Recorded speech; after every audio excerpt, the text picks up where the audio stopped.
Hello मेरी बच्चा party, क्या हाल चाल? आई होप बढ़िया, स्वस्थ और मस्त हैं आप सभी। तो हम मिल रहे हैं आपसे एक नए गेस्ट पेपर के साथ, नए क्वेश्चंस के साथ। तो फटाफट से क्लास को करेंगे ज्वाइन और करेंगे शेयर, क्योंकि नया गेस्ट पेपर यानी कि मतलब नए क्वेश्चंस के साथ हम मिल रहे हैं। और आज आपका सेशन मुझसे स्टार्ट हो रहा है, यानी कि लैंग्वेज से स्टार्ट हो रहा है। ठीक है, आज का सीक्वेंस जैसा एग्जाम आता है वैसा ही है। ठीक है, यानी आज हम पहले पढ़ेंगे हिंदी, फिर पढ़ेंगे इंग्लिश, फिर मैथमेटिक्स और फिर साइंस। हाँ, लेकिन इसमें से हम पहले साइंस पढ़ेंगे। ठीक है, लैंग्वेज बस आज हम पहले पढ़ने वाले। डन? यहां तक बातें क्लियर है सभी को? कोई दिक्कत नहीं? चलो बढ़िया। तो स्टार्ट करते हैं बिना देरी किए। सबसे पहले हमारा ये क्रैश कोर्स, जिसमें आपको ये जो किट है वो फ्री मिल रही है ना? क्या मिल रही है? किट फ्री ऑफ कॉस्ट मिल रही है। लेकिन ये जो ऑफर है ना, वो लिमिटेड टाइम का ऑफर है, यानी कि हमेशा ऐसा ही रहने वाला है। ठीक है, तो इस ऑफर को जल्दी से जल्दी अचीव करने के लिए आप फटाफट से इसको परचेस कर लें, है ना? और ये सारी टीम आपको हमारे इस क्रैश कोर्स में पढ़ाने वाली है। ठीक है, ये सारी टीचर्स आपको मिलेंगे उस क्रैश कोर्स में, और वो तब तक चलेगा जब तक आपका एग्जाम नहीं हो जाता। ठीक है, और एक एग्जाम आपका संडे को है। कौन सा? AIMT 28 दिसंबर को दोपहर में 2 बजे, जिसके लिए आपको पूरी तरीके से तैयार रहना है कि नहीं? चलो, तो हम स्टार्ट करेंगे पैसेज को यहां से। दुनिया के 7 अजूबों से रिलेटेड ये पैसेज है, एक बार से पढ़ लेंगे, उसके बाद फिर मैं आंसर टिक करना स्टार्ट करूंगा। ठीक है, फटाफट से एक बार जरा देख लें क्या क्या है। बहुत अच्छा। प्रश्न संख्या 1 से 5 तक हमें आंसर इस पैसेज के थ्रू करना है। सिंपल। ठीक, एक बार आप पढ़ लो, फिर मैं आंसर करूंगा, और आपको सर आपने पढ़ने का मौका नहीं दिया। ठीक है, चलो। तो पहला क्वेश्चन है, दुनिया के 7 अजूबे कब चुने गए? और आंसर भी यहीं पर है, 2007। ठीक है, 7 अजूबे 2007 में। कौन सा अजूबा भारत में स्थित है? भारत में ताजमहल। ताजमहल कहाँ? आगरा में। कहाँ है? आगरा में। आगरा, आगरा कहाँ है? उत्तर प्रदेश में। सिंपल। 7 अजूबों के चयन की प्रक्रिया क्या थी? चयन की प्रक्रिया थी विश्व स्तर पर हुआ मतदान। ठीक, तो मतदान हुआ, यानी कि यस, विश्व स्तर पर मतदान कराया गया था। ठीक है, मासू पिचू और पेट्रा किसके उदाहरण हैं? मासू पिचू और पेट्रा, ये देखो। यस, मासू पिचू, पेट्रा, जॉर्डन, ये सारी चीजें हैं। ठीक है, और ये एक सेकेंड की है। ठीक है, ठीक है। तो जो मासू पिचू पेट्रा है वो हमारी उन्नत नगर परियोजना के बारे में है। ठीक है, किसके बारे में है? उन्नत नगर परियोजना के बारे में है। ठीक, चलो, तो यहां पर आंसर मिल जाता है हमें नगर परियोजना। ठीक है, चलो। गद्यांश का उद्देश्य पूछ रहा है आपसे। गद्यांश का उद्देश्य क्या है? सिंपल सी बात है, सांस्कृतिक विरासत के महत्व को समझना। मतदान से यहाँ पर कोई मतलब नहीं है, ना ही पर्यटन स्थल को गिनने से कोई मतलब है, और ना ही अजूबों की तुलना करने से कोई मतलब है। ठीक है, हम यहाँ पर अपनी जो सांस्कृतिक विरासत है इस पर, इसके महत्व को बताने की कोशिश कर रहे हैं। ठीक है, चलो। रचनात्मकता शब्द में कौन सा प्रत्यय होगा? रचनात्मकता में, रचनात्मकता में कौन सा प्रत्यय होगा? ता। कौन सा होगा? ता होगा। ठीक है, अच्छा। अद्भुत शब्द का सही पर्यायवाची।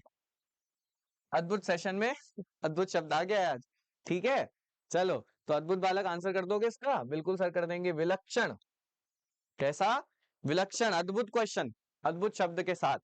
चिकना घड़ा होना। चिकना घड़ा होना मतलब किसी बात का कोई फर्क नहीं पड़ना, इसका मतलब निर्लज्ज होना।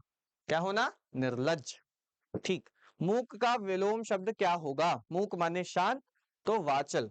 ठीक है, बहुत बोलने वाला।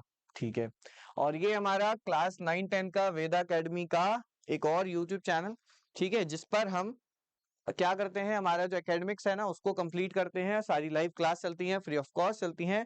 तो आप इस चैनल को सब्सक्राइब करके भी हमारे साथ कनेक्ट रह सकते हैं, है कि नहीं? चलो, नरक का पर्यायवाची इसमें से नहीं है। ठीक है पूछ लेता, लेकिन उसने पूछा नहीं है, ताकि आपको अच्छे से चेक कर पाए वर्ड्स पता है कि नहीं। यमलोक सुना है आपने, जहन्नुम में जाओ ये भी सुना है, यमपुर नहीं सुना है ना? रामपुर सुना होगा सर, यमपुर नहीं सुना। दोजख। ठीक है, चलो, दूजख। ठीक है। काल के कितने भेद होते हैं? तो काल के सर हमें पता है 3 भेद होते हैं, वर्तमान, भविष्य और भूत। ठीक है, मेरा घर इसी शहर में है, तो कौन सा विशेषण है? इसी शहर में है। ठीक है, ये सार्वनामिक विशेषण हो जाएगा। कौन सा हो जाएगा? सार्वनामिक। कौन से शुद्ध, सॉरी, शुद्ध शुद्ध शब्द बताना है। कौन सा? बंधुत्व, उत्साह, मस्तक और पेशकर, उपेक्षा। ये बंधुत्व, ठीक है, उत्साह लिखते हैं ऐसे, ठीक।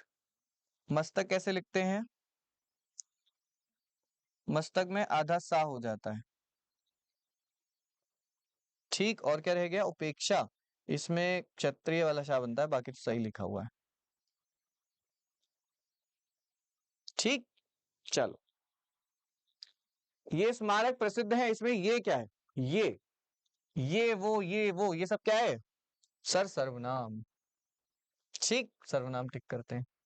म वर्ण पूछ रहा है, म जैसे ही बोलते हैं हमारे लिप्स टच होते हैं, पा फा बा भा मा, एक बार मैंने आपको लिखकर बताया था, पा फा बा भा मा, ये सारे पांचों आएंगे ओष्ठ में, ठीक है। हिंदी यहाँ फिनिश हो जाती है। गैस पेपर का हमारे पास ये ऑप्शन आ जाता है कि आप गैस पेपर परचेस कर सकते हो, है ना। चलो, और हाँ, ये वाला ऑप्शन कैसे हम छोड़ सकते हैं, ये ऑप्शन तो हमारा बहुत अच्छा है कि आप इस गैस पेपर को खुद से अटेम्प्ट कर सकते हो, लेकिन इसके लिए आपको क्या करना है, इस क्यूआर कोड के थ्रू हमारे वेदक एप्लीकेशन को डाउनलोड करना है। अगर आप डाउनलोड कर लोगे तो आप ये दोबारा से खुद से अटेम्प्ट कर पाओगे और चेक कर पाओगे कि कितने सही हैं आपके आंसर, ठीक है, और कितना सही से आपको समझ में आया है एक्चुअली।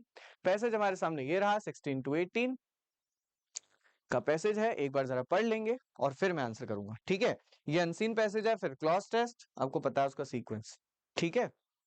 हाँ, ठीक है। तो कोरल रीफ से related are often called the rain forest of the sea, rain forest, sea का रेन फॉरेस्ट, ठीक है। चलो, एक बार पढ़ लो फिर आंसर करते हैं।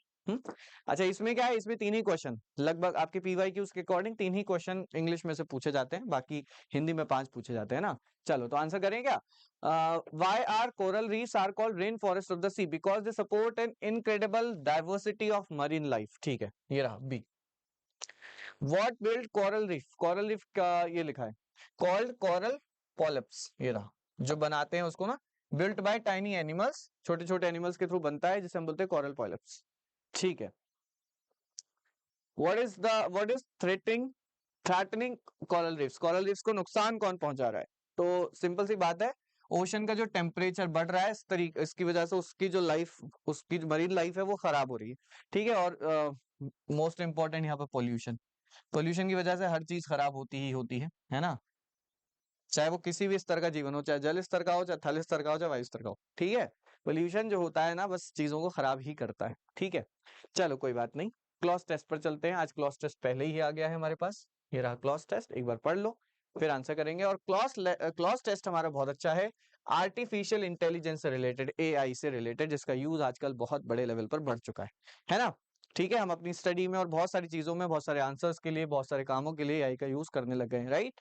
तो वही क्वेश्चन यहाँ पर है, refers to the computer system that can dash task requiring human intelligence, perform, that can perform task, जो टास्क परफॉर्म करता है जैसे हमारी रिक्वायरमेंट होती है। Machine learning algorithm enable computer to learn from data and improve their performance over time. AI is already in various fields, तो being used passive में बनाना है, ठीक है।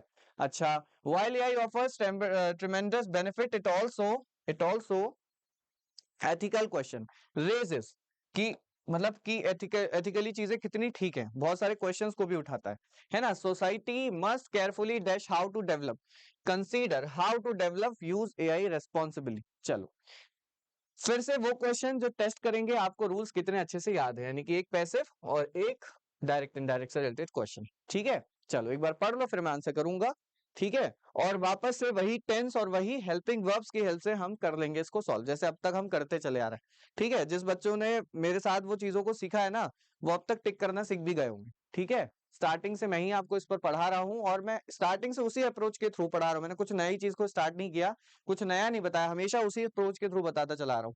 उम्मीद करता हूं कि अब तक आप सीख चुके होंगे। He said to her, do you know the answer, तो do you know the answer, तो ये बना है हेल्पिंग वर्ब से क्वेश्चन, इंट्रोगेटिव सेंटेंस, यहां पर हम कंजक्शन का यूज करेंगे, इफ या वेदर का इफ का यूज हुआ है फर्स्ट और थर्ड में, ठीक है। तो यही हमारे आंसर होने वाले हैं, इनमें से कोई एक। शी सेड टू हर, तो शी आस्क्ड हर हो जाएगा, सेड टू हमेशा आस्क्ड में चेंज होता है इंट्रोगेटिव में, ठीक है। और दूसरी बात, you know the, do you know the answer present है तो पास्ट बनेगा, शी न्यू द आंसर, बस खत्म, क्योंकि इसके बाद असर्टिव मोड में आना होता है, पहला आंसर हो गया। पैसिव बनाना है, इस कंस्ट्रक्टिंग न्यू रोड्स, कल ही शायद बनाया था हमने प्रेजेंट कॉन्टिन्यूअस, तो इज बीइंग होना चाहिए। Is being, am being, are being, तो रोड्स है इस वजह से आर बीइंग आएगा क्योंकि प्लूरल है, ठीक है, ए ही करेक्ट हो गया। खत्म, खत्म। ट्रिमेंडस का एंटोनिम पूछ रहा है, ह्यूज, टाइनी, एनॉर्मस या मैसिव, एंटोनिम पूछ रहा है हमसे।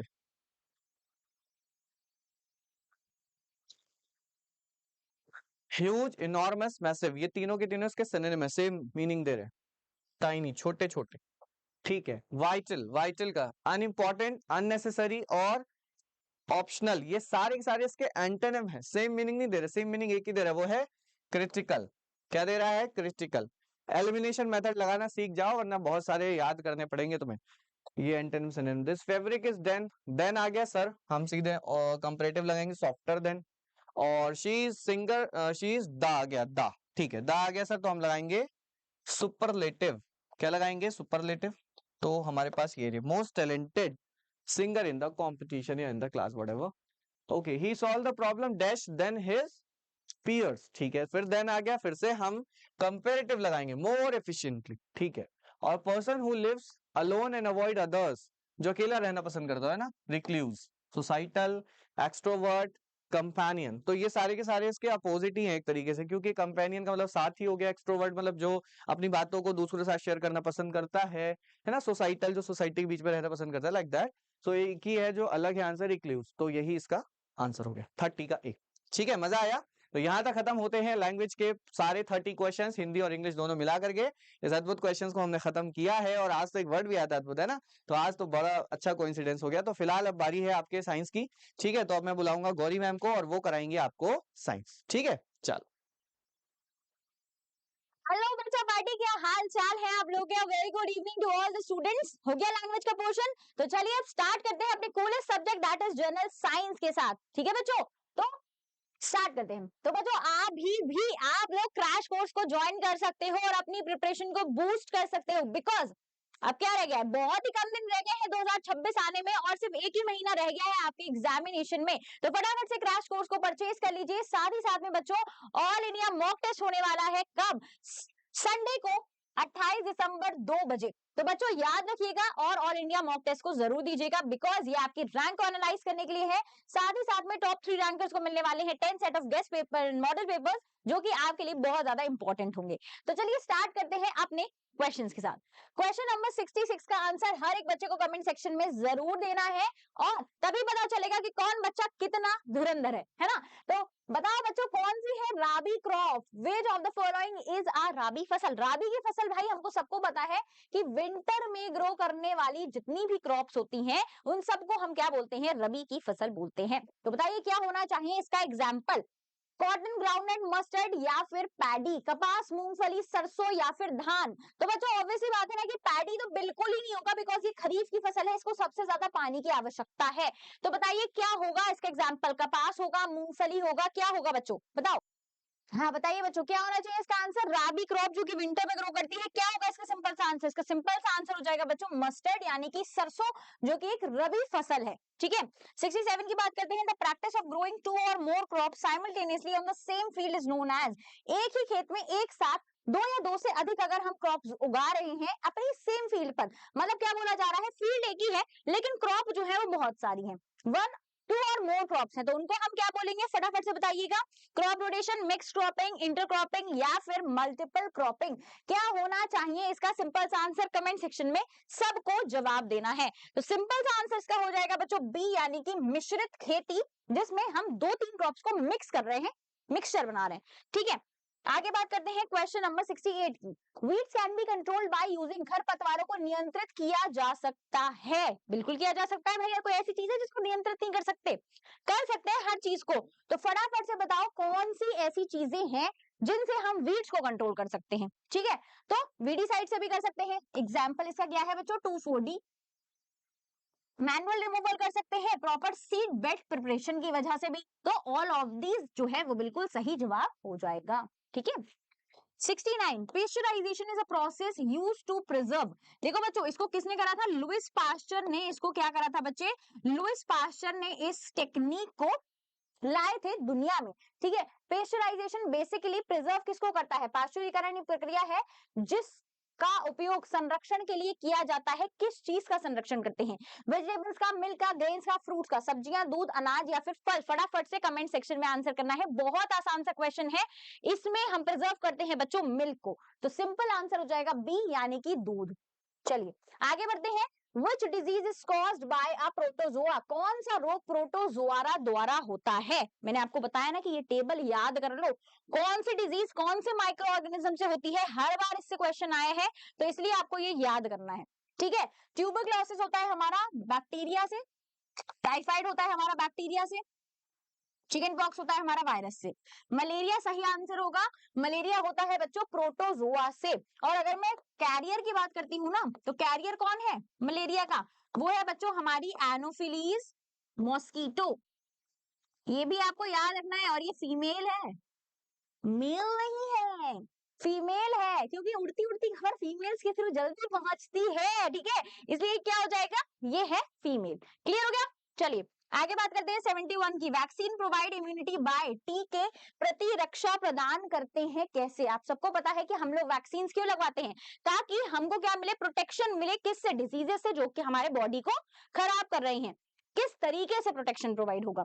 Killing all microorganisms, stimulating the body to produce antibodies, providing antibodies directly, preventing entry of pathogens। किस तरीके से काम चलेगा? तो सिंपल आंसर हो जाएगा बच्चे इसके बी हो जाएगा, ठीक है। शरीर को एंटीबॉडी बनाने के लिए क्या करता है? प्रेरित करता है। क्लियर है? चलिए आगे बात करते हैं 72 की। Which of the following is not a product obtained from petroleum? आपको पता है पेट्रोलियम और कोल से हमें बहुत सारे जो उत्पाद होते हैं वो मिलते हैं बच्चों, ठीक है।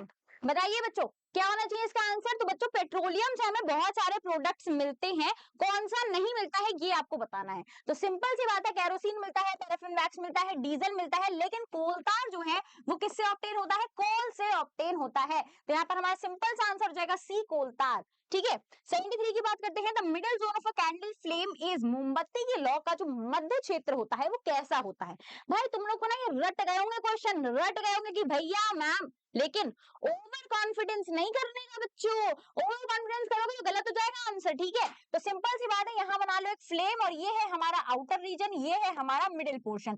सिंपल सी बात है ना कि बाहर क्षेत्र में बहुत सारी ऑक्सीजन आ रही है, तो कंप्लीट कंबशन हो रहा है, सेकंड वाले में थोड़ी कम आएगी, इसलिए पार्शियल कंबशन होगा। सिंपल सी बात है, आंशिक दहन वाला मध्यम ताप वाला जो क्षेत्र होगा वो होगा हमारा मध्य क्षेत्र, यानी कि बी जो है वो बिल्कुल करेक्ट आंसर होगा। आगे बढ़ते हैं। तो बच्चों आप सबको ज्वाइन करना है वेदा 9 10th को, जो कि आपकी प्रिपरेशन करने में हेल्प करेगा क्लास 9th में भी और क्लास 10th में भी। तो फटाफट से इसको ज्वाइन कीजिए, सब्सक्राइब कीजिए और लाइक कीजिए। चलिए आगे बढ़ते हैं और बात करते हैं which national park is located in Uttarakhand. I know बच्चों की ये सारी चीजें जो है वो आपके बुक में नहीं दी गई हैं, लेकिन इंपॉर्टेंट है, इसलिए थोड़े बहुत जो आसपास के बहुत फेमस नेशनल पार्क हैं उनको याद कर लो, उनसे रिलेटेड वाइल्ड एनिमल्स को याद कर लो कि कौन सा एनिमल कहाँ पाया जाता है। ये तो बहुत अच्छी चीजें हैं, आपका जीके भी स्ट्रांग होगा और हो सकता है क्वेश्चन आ जाए तो फंस जाएगा, है ना। चलो बताओ उत्तराखंड में स्थित राष्ट्रीय उद्यान कौन सा है? याद कर लो, उत्तराखंड में जो है वो है बच्चों आपका जिम कॉर्बेट पार्क, ठीक है। तो बी जो है इसका सही जवाब है। 75 बायोस्फीयर रिजर्व्स हेल्प इन, जैव मंडल आरक्षित क्षेत्र सहायता करते हैं किसमें? बताइए। Biosphere reserve, national park, wildlife sanctuary, इन तीनों का फंक्शन ये क्या करते हैं याद होना चाहिए, ठीक है। मैं यहाँ पर लिख देती हूँ कौन कौन सी तीन चीजें हैं बच्चे। सबसे पहला है हमारा बायोस्फीयर रिजर्व, ठीक है। सेकंड है बच्चों आपका नेशनल पार्क, एंड लास्ट है आपका वाइल्ड लाइफ सेंचुरी। ये आपको याद होना चाहिए, बिल्कुल कोई कंफ्यूजन नहीं होना चाहिए कि क्या है इनके पीछे, ना बिल्कुल नहीं, बिल्कुल याद होना चाहिए, ठीक है। तो बताइए ये क्या करते हैं? Conservation and sustainable use of resources में हेल्प करते हैं, ठीक है, बी सही आंसर है। आगे बढ़ते हैं। इंटरनल फर्टिलाइजेशन अकर्स इन, आंतरिक निषेचन किसमें होता है? आंतरिक निषेचन का सिंपल सा मतलब क्या है कि फर्टिलाइजेशन जो है वो कहां हो रहा है? बताओ फटाफट से, कहां हो रहा है फर्टिलाइजेशन? तो बच्चों इंटरनल फर्टिलाइजेशन का मतलब है कि यहाँ पर इंटरनल फर्टिलाइजेशन का मतलब है कि इनसाइड होगा बॉडी के, ठीक है, इनसाइड द फीमेल बॉडी, ठीक है, तो वो किस में होगा, वो सिंपल सी बात है हेन में हो जाएगा, क्योंकि मछली पानी में रहती है, पानी में अंडे देगी। मेढक भी किस में रहता है, पानी में रहता है, तो पानी में अंडे देगा। और स्टारफिश तो है ही पानी की जल। ठीक है, चलो 77, budding is a method of asexual reproduction seen in कली जनन या फिर मुकुलन भी हम इसको बोलते हैं, किस में देखा जाता है, याद कर लिया होगा ये तो अब तक। फटाफट से बताओ कमेंट सेक्शन में क्या होना चाहिए इसका आंसर। हर एक बच्चे को हर एक क्वेश्चन का आंसर दे रहा है, मैं देखूंगी कमेंट सेक्शन। बताओ फटाफट से, बर्डिंग, बर्ड बन रही है, तो सिंपल सी बात है कि ये क्या है, ये है हमारा प्यारा सा हाइड्रा, इसके साथ एक बर्ड जो है वो बाहर निकलती है, और फिर ये दोनों जो है वो कहते हैं तुम अपने रास्ते और मैं अपने रास्ते। तो भाई यहाँ पर जो है फॉर्मेशन हो जाता है न्यू ऑफस्प्रिंग का, तो सिंपल आंसर हो गया बी, हाइड्रा। ठीक है, अमीबा में क्या देखा जाता है, द्विखंडन यानी कि बाइनरी फिजन। ठीक है, बढ़े आगे। 78, the release of egg from the ovary is called, अंडाशय में से अंडे के निकलने की प्रक्रिया को क्या बोला जा रहा है। तो डायग्राम की हेल्प से समझते हैं बच्चों, ये क्या है, ये है हमारी फीमेल का रिप्रोडक्टिव ऑर्गन्स। ठीक है, तो इस तरीके से होते हैं। तो ये क्या है, ये है बच्चे हमारा ओविडक्ट, मतलब फेलोपियन ट्यूब है। ये है हमारी क्या, ओवरी। ओवरी एग को रिलीज कर रही है, जैसे ही ओवरी ने एग को रिलीज करा उसको क्या बोलेंगे, बताओ फटाफट से, निषेचन, अंडोत्सर्जन, मासिक धर्म या फिर आरोपण। ऑब्वियस सी बात है, फर्टिलाइजेशन नहीं है, मेंस्ट्रुएशन नहीं है, इम्प्लांटेशन नहीं है, ओव्यूलेशन हो रहा है, मतलब यहाँ पर मतलब ओवरी से जैसे ही अंडा रिलीज हुआ, प्रोसेस क्या हो गया, अंडोत्सर्जन हो गया, यानी कि ओव्यूलेशन।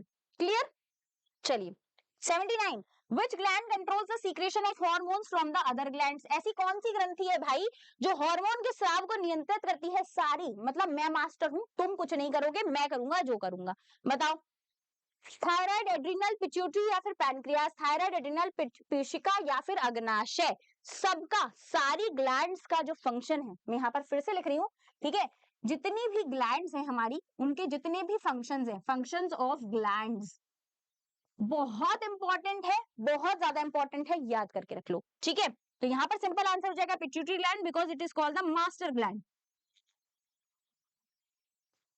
ठीक है, आगे बढ़े, चलो 80 की बात करते हैं, न्यूमेरिकल करते हैं। अब फोर्स दे रखा है, एरिया दे रखा है, प्रेशर कितना होगा, बताओ। सिंपल सी बात है, प्रेशर इज इक्वल टू हो जाएगा हमारा फोर्स अपॉन एरिया। फोर्स दे रखा है 150 डिवाइडेड बाय 3, ये हो जाएगा हमारा 50, यानी कि 50 पास्कल जो है वो सिंपल सिंपल आंसर हो गया।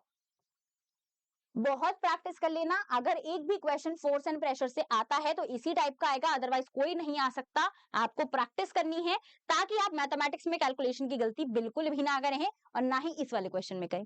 क्लियर, चलिए 81 की बात करते हैं। 3 फोर्सेस दिए हुए हैं, सेम डायरेक्शन में एक्ट कर रहे हैं, रिजल्टेंट फोर्स कितना होगा। ये दे रखा है 4 न्यूटन, ये दे रखा है 5 न्यूटन, और ये दे रखा है 6 न्यूटन, एक ही डायरेक्शन में है। नेट फोर्स कैसे निकलेगा, ऐड करके ऐड कर दो, 4 Newton plus 5 Newton plus 6 Newton. ठीक है, तो 4 और 6 कितना हो गया, 10 और 5 15, तो सिंपल आंसर हो गया 15 न्यूटन। कहां रखा है, ए में। ध्यान से हर एक ऑप्शन को पढ़ना है, ऐसा नहीं है कि भैया बस कहते हैं, सिंपल सी बात यह है कि ऐसे ही हो गया और हम कराए, ना ना, सारे ऑप्शंस को पढ़ना है ध्यान से। ठीक है, चलिए आगे बढ़ते हैं, 82 की बात करते हैं। दो फोर्सेस दे रखे हैं 25 और 15 न्यूटन के, दो बल विपरीत दिशाओं में कार्य कर रहे हैं। विपरीत दिशाएं हैं, सेम नहीं, विपरीत दिशाएं कौन कौन सी होंगी, देखो ये है हमारा 25 न्यूटन का बल और ये है हमारा 15 न्यूटन का बल जो कि इधर काम कर रहा है। नेट फोर्स कैसे निकलेंगे, सेम में काम करता है तो ऐड करते हैं, अपोजिट में काम कर रहा है तो क्या करेंगे, माइनस कर दो, सिंपल सी बात है। आ जाओ भाई, ये 25 लिखना भूलेंगी मैम, 25 माइनस 15 कितना हो गया, सिंपल सी आंसर हो जाएगा 10 न्यूटन, बी। अब कोई कोई होंगे जो डी लगा देंगे क्योंकि उनको वन दिखाई नहीं देगा, है ना, वहां 0 न्यूटन लिखा हुआ है, इसलिए अच्छी तरीके से पढ़ना है पेपर को। ठीक है, कोई चीज समझ में ना आए, प्रिंटेड समझ में ना आए तो इन्विजिलेटर जो होगा ना वहां पे, जो सर या मैम खड़े होंगे तो उनसे पूछना है, आपस में डिस्कशन मत करने लगना वरना बाहर निकाल देंगे, समझे। चलो 83, if a force of 600 Newton is applied on an area of 2 meter square, the pressure will be, इतना आसान है कि मैं ऐसे ही सॉल्व कर सकती हूँ, 2 से 300, तो सिंपल आंसर हो जाएगा हमारा 300 पास्कल। समझ में आ गया या नहीं, करके बताऊं, pressure is equal to force upon area, 600 divided by 2, 2 3 double 0, simple answer कितना हो जाएगा 300 पास्कल। क्लियर है, समझ में आ गया? आगे बढ़ते हैं। एटमॉस्फेरिक प्रेशर को किससे मापा जाता है? वायुमंडलीय दाब मापा जाता है किससे बच्चों? बताइए फटाफट से, बैरोमीटर से। ठीक है, स्लाइडिंग फ्रिक्शन इज, ये देखो जो हमारा स्लाइडिंग फ्रिक्शन यानी कि सर्पी भी हम इसको बोलते हैं, जो हमारा सर्पी घर्षण है वो क्या होता है? मैंने आपको बताया था कि एक होता है बच्चे हमारा स्टैटिक फ्रिक्शन यानी कि स्थैतिक, वो सबसे ज्यादा होता है। फिर आता है बच्चों हमारा स्लाइडिंग फ्रिक्शन, ठीक है, यानी कि सर्पी, और फिर आता है बच्चों हमारा रोलिंग फ्रिक्शन यानी कि लोटनिक घर्षण। ठीक है, तो ये सीक्वेंस है इसके इंक्रीजिंग ऑर्डर का, मैं यहाँ पे लिख देती हूँ बच्चों, स्थैतिक। ठीक है, फिर अगर मैं बात करती हूँ तो हमारा यहाँ पर आ जाता है सर्पी घर्षण। ठीक है, फिर हम बात कर लेते हैं तो लास्ट में आ जाता है हमारा लोटनिक। ठीक है, हिंदी इंग्लिश दोनों बच्चे समझ लो ध्यान से। तो ये कैसा होता है? Greater than rolling friction, rolling घर्षण से अधिक होता है। लेस देन रोलिंग फ्रिक्शन नहीं हो सकता, ज्यादा है। इक्वल नहीं हो सकता, इंडिपेंडेंट होता है, गलत। ठीक है, तीनों गलत है, एक सही है। इसी तरीके से क्रॉस चेक करके आना है अपने आंसर को। ठीक है, तो बच्चों आप लोग क्रैश कोर्स में अभी भी एनरोलमेंट ले सकते हैं, तो फटाफट से क्रैश कोर्स को परचेज कर लीजिए, बिकॉज ये आपकी बहुत ज्यादा हेल्प करने वाला है और उसके साथ आपको किट भी फ्री मिलने वाली है। ठीक है, आगे बात करते हैं मॉडल पेपर, और आप परचेज कर सकते हो वेदा एकेडमी एप्लीकेशन से, साथ ही साथ में फ्लिपकार्ट से भी, तो उसको परचेज कर लो और अपनी तैयारी को बूस्ट करो। लाइव पेपर जो आपका गेस्ट पेपर हम करा रहे हैं, अभी हम लोग कर रहे हैं, आप इसको सॉल्व करो। कैसे, मैं बताती हूँ। आपको सबसे पहले क्या करना है, वेदा एकेडमी एप्लीकेशन को डाउनलोड करना है। ठीक है, और जिसके पास वेदा ऐप है बहुत अच्छी बात है, जिसके पास नहीं है तुरंत डाउनलोड करो। वहां जाओ टेस्ट सेक्शन के अंदर और गेस्ट पेपर वाले सेक्शन में जाओ और गेस्ट पेपर्स को सॉल्व कर देखो। जितना भी फ्री टाइम है ना उसमें क्वेश्चन सॉल्व करो। जितने क्वेश्चन सॉल्व करोगे ना उतनी प्रैक्टिस बढ़ेगी और उतना कॉन्फिडेंस आएगा कि हाँ मैं ये कर सकता हूँ, मैं ये कर सकती हूँ। ये आपके लिए फीचर बनाया गया, बिल्कुल फ्री है, बिल्कुल फ्री, हर एक बच्चे के लिए, कोई पैसा नहीं देना है। ठीक है, जितनी अपॉर्चुनिटीज वेदा एकेडमी आपके लिए लेकर आए हैं, मोस्ट ऑफ देम जो है वो फ्री है बच्चों। तो इनको अवेल करो और काम करो अपने ऊपर, क्योंकि जितना आज रगड़ोगे उतना कल चमकोगे। ठीक है, तो फटाफट से इसको करो डाउनलोड। ठीक है, आगे बात करते हैं 28 दिसंबर को आपको ऑल इंडिया मॉक टेस्ट है, ये हर एक बच्चा जानता होगा जो वेदा के प्लेटफॉर्म से जुड़ा हुआ है। रैंक जाननी है और जाननी ही जाननी है। ठीक है, मंडे वाली क्लास में मैं आपसे पूछूंगी कि भैया आपकी क्या रैंक आई है, तो इसको देना जरूरी है, दीजिएगा जरूर। आगे बात करते हैं 86 की। स्ट्रीमलाइन शेप जो है वो क्या करती है, रिड्यूस क्या करती है, एयर रेजिस्टेंस को रिड्यूस करती है। ठीक है, वायु के प्रतिरोध को, ऑब्वियसली बात है ना कि जो फ्रिक्शन है हमारा बच्चे यानी कि घर्षण है, वो किस में लगेगा, एयर एंड लिक्विड्स में भी सेम काम करता है, जिसको हम क्या बोलते हैं, या तो हम उसको ड्रैग बोल सकते हैं या फिर हम उसको बोलते हैं रेजिस्टेंस। क्लियर है? 87 the maximum displacement of a vibrating body from its mean position is known as, कंपन करने वाले पिंड की उस माध्यम स्थिति से अधिकतम विस्थापन क्या कहलाएगा? डायग्राम के हेल्प से समझते हैं, ये क्या एक लाइन है हमारी। ठीक है, तो जो हमारी साउंड है वो इस तरीके से काम करती है, तो जितना विस्थापन हुआ मतलब जितना ऊंचाई तक ये गई, इसको क्या बोला जाएगा, इसको हम बोलेंगे बच्चों एम्पलीट्यूड। ठीक है, ये क्या है, ये है इसका मीन पोजीशन और ये है इसकी मैक्सिमम पोजीशन। तो मीन पोजीशन से जितना मैक्सिमम पोजीशन पे हमारा साउंड जाएगा उसको हम क्या बोलेंगे, उसको हम बोलेंगे बच्चों एम्पलीट्यूड। क्लियर हो गया? सी आयाम बोलेंगे। चलिए, If a body vibrates 500 times in 10 seconds, frequency will be, अरे इतना आसान सा क्वेश्चन, फ्रीक्वेंसी के दो फॉर्मूले पड़े हैं, एक है 1 अपॉन टाइम पीरियड, यहाँ ये काम नहीं करने वाला। ठीक है, तो दूसरा लगा लेते हैं, number of oscillations divided by time period, कितना हो जाएगा 500 डिवाइडेड बाय 10, कितना हो गया 50 हर्ट्ज। ठीक है, 89 which part of the ear converts sound vibration into electrical signals, अगर जिसने भी अभी तक ईयर वाला वीडियो हमारे चैनल पे जाके नहीं देखा है तो आप वीडियोस वाले सेक्शन में जाके ईयर का पूरा पूरा डायग्राम फंक्शन समझ सकते हो। ठीक है, वो मैंने वीडियो बना रखा है। तो बताइए कौन सा ऐसा पार्ट है जो कि वाइब्रेशंस को इलेक्ट्रिकल सिग्नल में कन्वर्ट करता है, बिकॉज यही इलेक्ट्रिकल सिग्नल कहाँ जाते हैं, हमारे मस्तिष्क में जाते हैं, यानी कि ब्रेन में जाते हैं, और तभी हमारा ब्रेन जो है वो डिकोड करता है इनको। तो फटाफट से कमेंट सेक्शन में बताओ क्या होना चाहिए इसका आंसर। तो इसका सिंपल सा आंसर होना चाहिए बच्चों कॉक्लिया, जो कि inner part of the year में रहता है, ठीक है। और ये कैसा स्ट्रक्चर होता है, स्पाइरल स्ट्रक्चर होता है, और ये क्या करता है, इलेक्ट्रिकल सिग्नल्स में कन्वर्ट करता है। क्लियर, चलिए आगे बढ़े।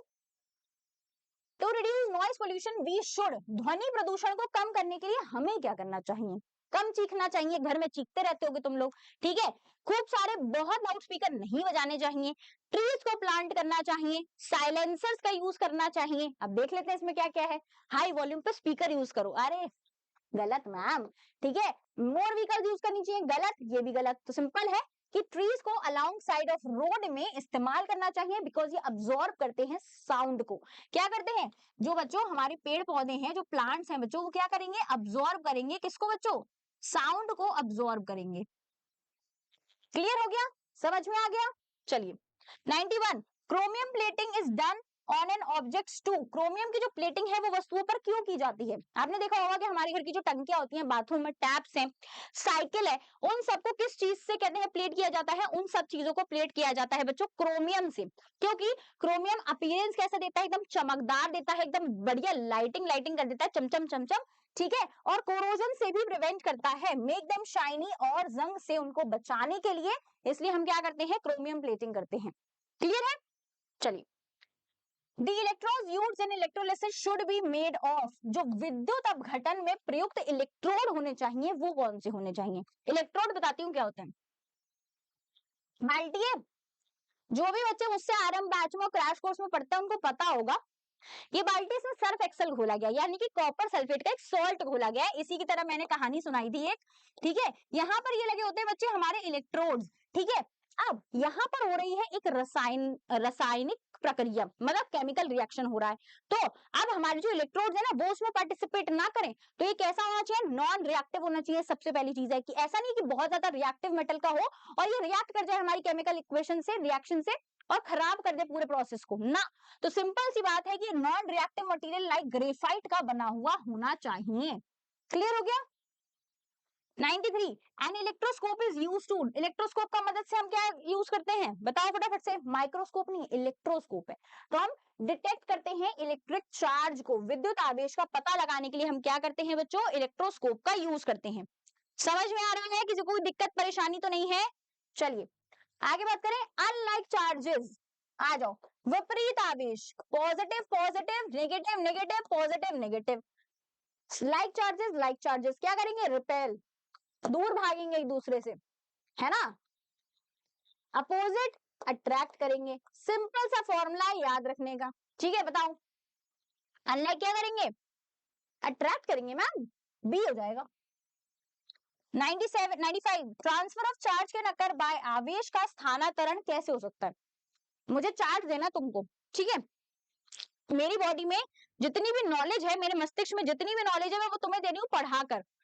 किस तरीके से हम चार्जेस प्रोवाइड कर सकते हैं, कंडक्शन के थ्रू कर सकते हैं, इंडक्शन के थ्रू कर सकते हैं, फ्रिक्शन के थ्रू कर सकते हैं। तो सिंपल आंसर हो जाएगा डी, यानी कि उपरोक्त सभी, ठीक है। चालन द्वारा, प्रेरण द्वारा और घर्षण द्वारा हम जो है वो अपने चार्जेस को यानी कि आवेशों को एक बॉडी में से दूसरी बॉडी में पहुंचा सकते हैं। क्लियर हो गया, चलिए। 96, tremors of the earthquake can also be caused by, पृथ्वी पर कंपन या फिर झटके इन कारण भी हो सकते हैं, इन कारण से भी हो सकते हैं। अर्थक्वेक से तो ट्रेमर्स आते हैं, झटके आते ही आते हैं, और कौन से कारण हो सकते हैं ये पूछा गया है। वोल्केनिक इरप्शन से आ सकते हैं, अंडरग्राउंड न्यूक्लियर एक्सप्लोजन से आ सकते हैं, भूमिगत परमाणु विस्फोट, ज्वालामुखी विस्फोट और भूस्खलन, तीनों से आ सकते हैं। तो सिंपल आंसर हो जाएगा डी, यानी कि उपरोक्त सभी। 97, the scale used to measure the magnitude of the earthquake is known as, भूकंप की तीव्रता मापने के लिए प्रयुक्त पैमाना कौन सा है, ये आप सब जानते हो। सिंपल आंसर हो जाएगा रिक्टर स्केल, यानी कि बी, है ना। और अगर यहीं पर मैग्नीट्यूड की जगह बच्चों वेव्स हो जाता, तो वेव्स को नापने के लिए हमारा एक इंस्ट्रूमेंट काम में आता है, जिसको हम बोलते हैं बच्चों क्या, सीस्मोग्राफ, ठीक है। याद रखना है, हर एक बच्चे को वेव्स के लिए सीस्मोग्राफ है और मैग्नीट्यूड के लिए क्या है, रिक्टर स्केल है। क्लियर, चलो आगे बढ़े। During a thunderstorm if you are in an open field you should, आंधी तूफान के दौरान यदि आप खुले मैदान में हो तो आपको क्या करना चाहिए, खड़े रह के बिजली को देखना चाहिए। और भाई बिजली क्या हालचाल है, ना ना ना, ये करने की गलती मत करना, भागना और क्या देखना कि आपको कोई एक सेफ एरिया मिल जाए जहां पे आप थोड़ी देर के लिए वहां पर रुक सकते हो, ठीक है। तो आपको क्या करना है, रन टू फाइंड शेल्टर, आश्रय खोजने के लिए दौड़ो, ठीक है। चलो 99, diffuse reflection occurs when light falls on, विसरित परावर्तन तब होता है जब प्रकाश पड़ता है कौन सी सरफेस पे। अरे तुम लोग क्या कर रहे हो, देख क्या रहे हो, कमेंट सेक्शन में आंसर करो, ठीक है। देखो ये है हमारी इंसिडेंट रे, ठीक है। अब क्या है, खुरदरी सतह है, यानी कि हमारा कैसा सरफेस है बच्चों, रफ सरफेस है, ठीक है। अब रफ सरफेस से जब भी हमारा परावर्तन होता है तो वो अलग टाइप से होगा, कुछ इस तरीके से होगा, ठीक है। तो यहाँ पर जो है वो नो क्लियर इमेजेस बनती हैं, ठीक है। तो रफ और अनइवन सरफेस जो है वो बिल्कुल सही जवाब हो जाएगा, क्लियर। चलिए आगे बढ़ते हैं, लास्ट क्वेश्चन।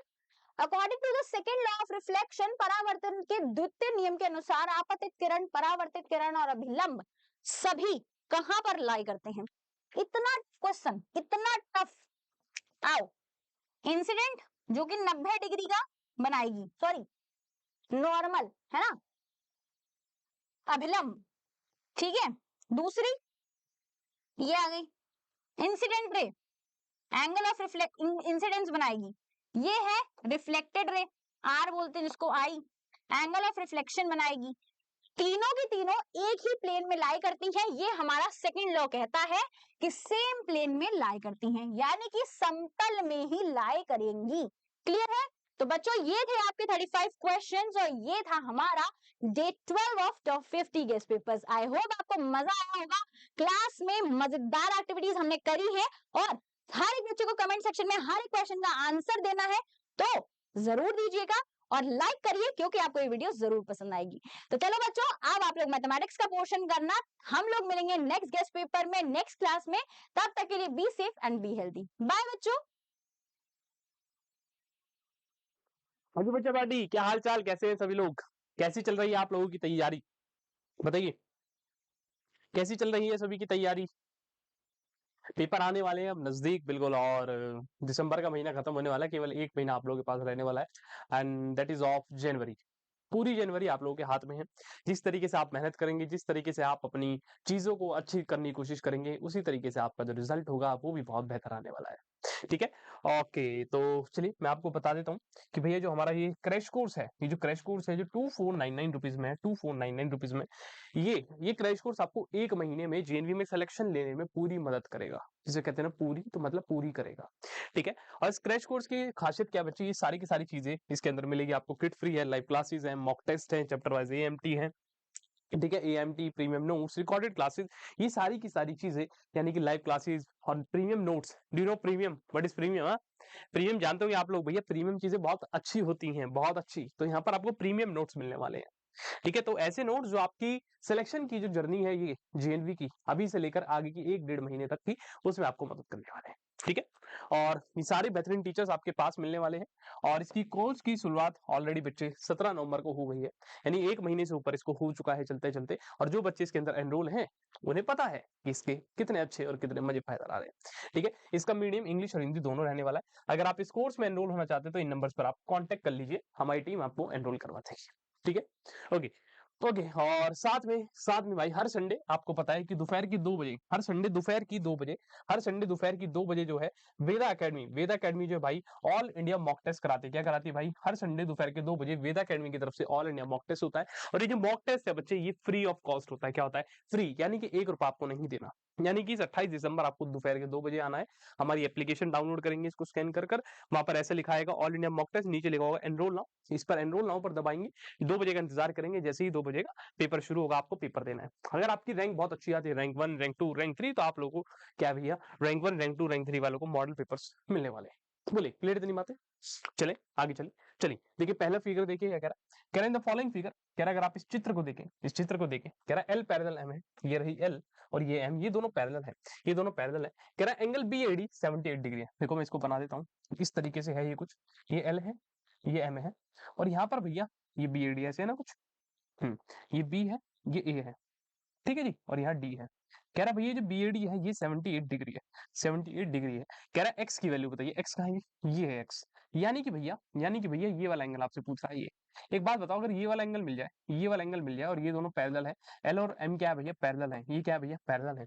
आपको पता है जब दो लाइन पैरेलल होती हैं, आपको पता है कहानी की सारी, जब दो लाइन भैया पैरेलल हैं तो उनके बीच में जब ट्रांसवर्सल बनती है तो भैया यहाँ पर जो एंगल बनता है, यहाँ पर जो एंगल बनता है, इन दोनों का सम 180 डिग्री होता है। यानी भैया सीधी सी बात है, ये एंगल और प्लस ये एंगल जो है इन दोनों का सम 180 डिग्री होगा। यानी कि भैया अगर ये वाला निकालना है तो आप क्या कहोगे, 180 में से 78 माइनस कर दो। मैंने कहा हाँ भाई, 10 में से 8 गया 2, 7 में 7 गया 0, यानी 102 डिग्री। कितना आ गया भाई, ये 102 डिग्री आ गया। अब एक बात देखो, ये वाला जो एंगल है ये, यही तो एक्स है हमारा पूरा, उधर फिगर में देख पाओगे, ये रिफ्लेक्स एंगल है ना बच्चे, इस एंगल का रिफ्लेक्स, इस एंगल का रिफ्लेक्स। यानी कि भैया अब इसका रिफ्लेक्स कैसे निकालोगे, आप क्या कहोगे, 360 में से 102 डिग्री को माइनस कर दो, है ना। पूरा सर्कल कितने का होता है, 360 का, और आपको इतना हिस्सा पता है 102 डिग्री है, तो बच्चा कुछ कितना हो जाएगा, 360 में से माइनस कर दो। 10 में से 8 गए 2 भैया, यहाँ हो गया भैया 5, 3 में से 1 गए 2, यानी कि भैया जो एक्स आ गया ये 258 डिग्री आ गया। यानी कि भाई D is the correct answer. बोलिए क्लियर इतनी बातें, बताइए। चले आइए नेक्स्ट क्वेश्चन पर आइए। कह रहा find the mean of the first 7 whole number. कह रहा शुरुआती 7 होल नंबर, यानी कि शुरुआत की जो 7 पूर्ण संख्याएं हैं उनका मध्य यानी कि मीन निकालना है। ठीक है, आप कैसे निकालते हैं मीन, देखिए मीन आपको पता होगा कैसे निकलता है। Mean equals to sum of number, यानी जितने भी आपके पास नंबर है उनका सम कर दीजिए, divided by total number. Total का मतलब क्या है, आप कहोगे भैया सम ऑफ टोटल एक ही चीज होती है, नहीं बेटा, सम का मतलब होता है चीजों को जोड़ना, टोटल मतलब है कि वो कितने हैं। जैसे अगर यहाँ 3 लड़के खड़े हैं तो यानी 1 2 3 ये टोटल हुए, यानी कि भैया 3 बालक है, यानी संख्या कितनी है उनको टोटल। अब देखिए शुरुआती 7 होल नंबर के बारे में क्या है, अगर आप होल नंबर के बारे में बात करें तो सबसे पहला क्या होता है, 0 0 1 2 3 4 5 6, है ना, 0 1 2 3 4 5 6। देखिए 6 वो 7 हो गए, 1 2 3 4 5 6 7। अगर इनका सम करें, चलिए सम करते हैं। ठीक है, सम का मतलब भैया इन सबका सम, बताओ कितना आएगा। देखो 6 और 4 10, 10 और 5 15, 15 3 18 और 2 20 और 1 21 प्लस 0, यानी कि भैया 21 आ गया। कितना आ गया, 21। और टोटल संख्या कितनी है, आप कहोगे 7 है, तो 7 से डिवाइड कर दिए, 7 से 21, यानी भैया जो मीन आया वो 3 आ गया। बोलिए क्लियर है, मीन कितना आ गया जी, 3 आ गया। आइए नेक्स्ट क्वेश्चन के ऊपर। कह रहे हैं spinning on the following wheel. कह रहे व्हील है, ये एक पहिया है, इसको घुमाया जाता है, क्या करा जाता है, स्पिन करा जाता है। ठीक है, तो कह रहा है probability of getting green colour, कह रहा है कि बताइए ग्रीन कलर आने की क्या प्रोबेबिलिटी है। जैसे आप लोगों ने देखा होगा एक कभी कसिनो वसिनो जैसे कुछ चीजें होती है, आप ऐसे देखिएगा मत, इस बेकार की चीजें होती हैं, वहां पर देखा होगा ऐसे गेम सा होता है मूवी वगैरह में, यहाँ बॉल रखी होती है और ये ऐसे गोल घूमता है, बॉल ऐसे टक टक टक टक टक टक चलती रहती है, और गलती से मान लो आर का मतलब है रेड, जी का मतलब है ग्रीन, मान लो वो कहेगी बताओ ग्रीन पर कब आएगी, होता है नहीं होता है, उसमें वो पैसे जीत जाते हैं। लेकिन हम क्या है प्रोबेबिलिटी पढ़ रहे हैं, मैथ्स से पढ़ रहे हैं, तो इसमें क्या है, देखो पहले कितने कितने सर्कल बने, देखो 1 2 3 4 5 6 7 8, यानी भैया टोटल जो है 8 सेक्टर है। कितने भैया, 8 सेक्टर है। आर का मतलब है यहाँ पर लाल, जी का मतलब है वहां पर ग्रीन। कह रहा है भैया हरा आने की प्रोबेबिलिटी बताओ। अब बताओ भैया टोटल 8 है, रेड और ग्रीन मिलाकर टोटल क्या है 8 है। अब ग्रीन कितने हैं, 1 2 3 4, यानी कि भैया 8 में से 4 क्या है भैया, ग्रीन है। यानी कि भैया 8 में से अगर 4 बार गलती से इन पे किसी पर भी 4 बार जो है हमारा व्हील रुक गया, तो यानी कि हमारा क्या है भैया, हरा कलर आ जाएगा। तो इसकी प्रोबेबिलिटी कितनी होगी मेरे बच्चे, 4 1 4 4 2 8, यानी कि 1/2, यानी 20 का करेक्ट आंसर। ठीक है, बताइए चले आगे चले। देखिए क्या कह रहा है, by what rational number should we multiply -16/63 to get -4/7। देखिए कुछ नहीं कह रहा, कह रहा -16/63 में क्या मल्टीप्लाई करें ताकि हमें क्या मिल जाए, -4/7। मैंने मान लीजिए x मल्टीप्लाई कर, ठीक है। अब देखिए माइनस से माइनस कट जाएगा, पहली चीज केवल क्या बचा भैया, 16/63 गुणा x इक्वल्स टू 4/7।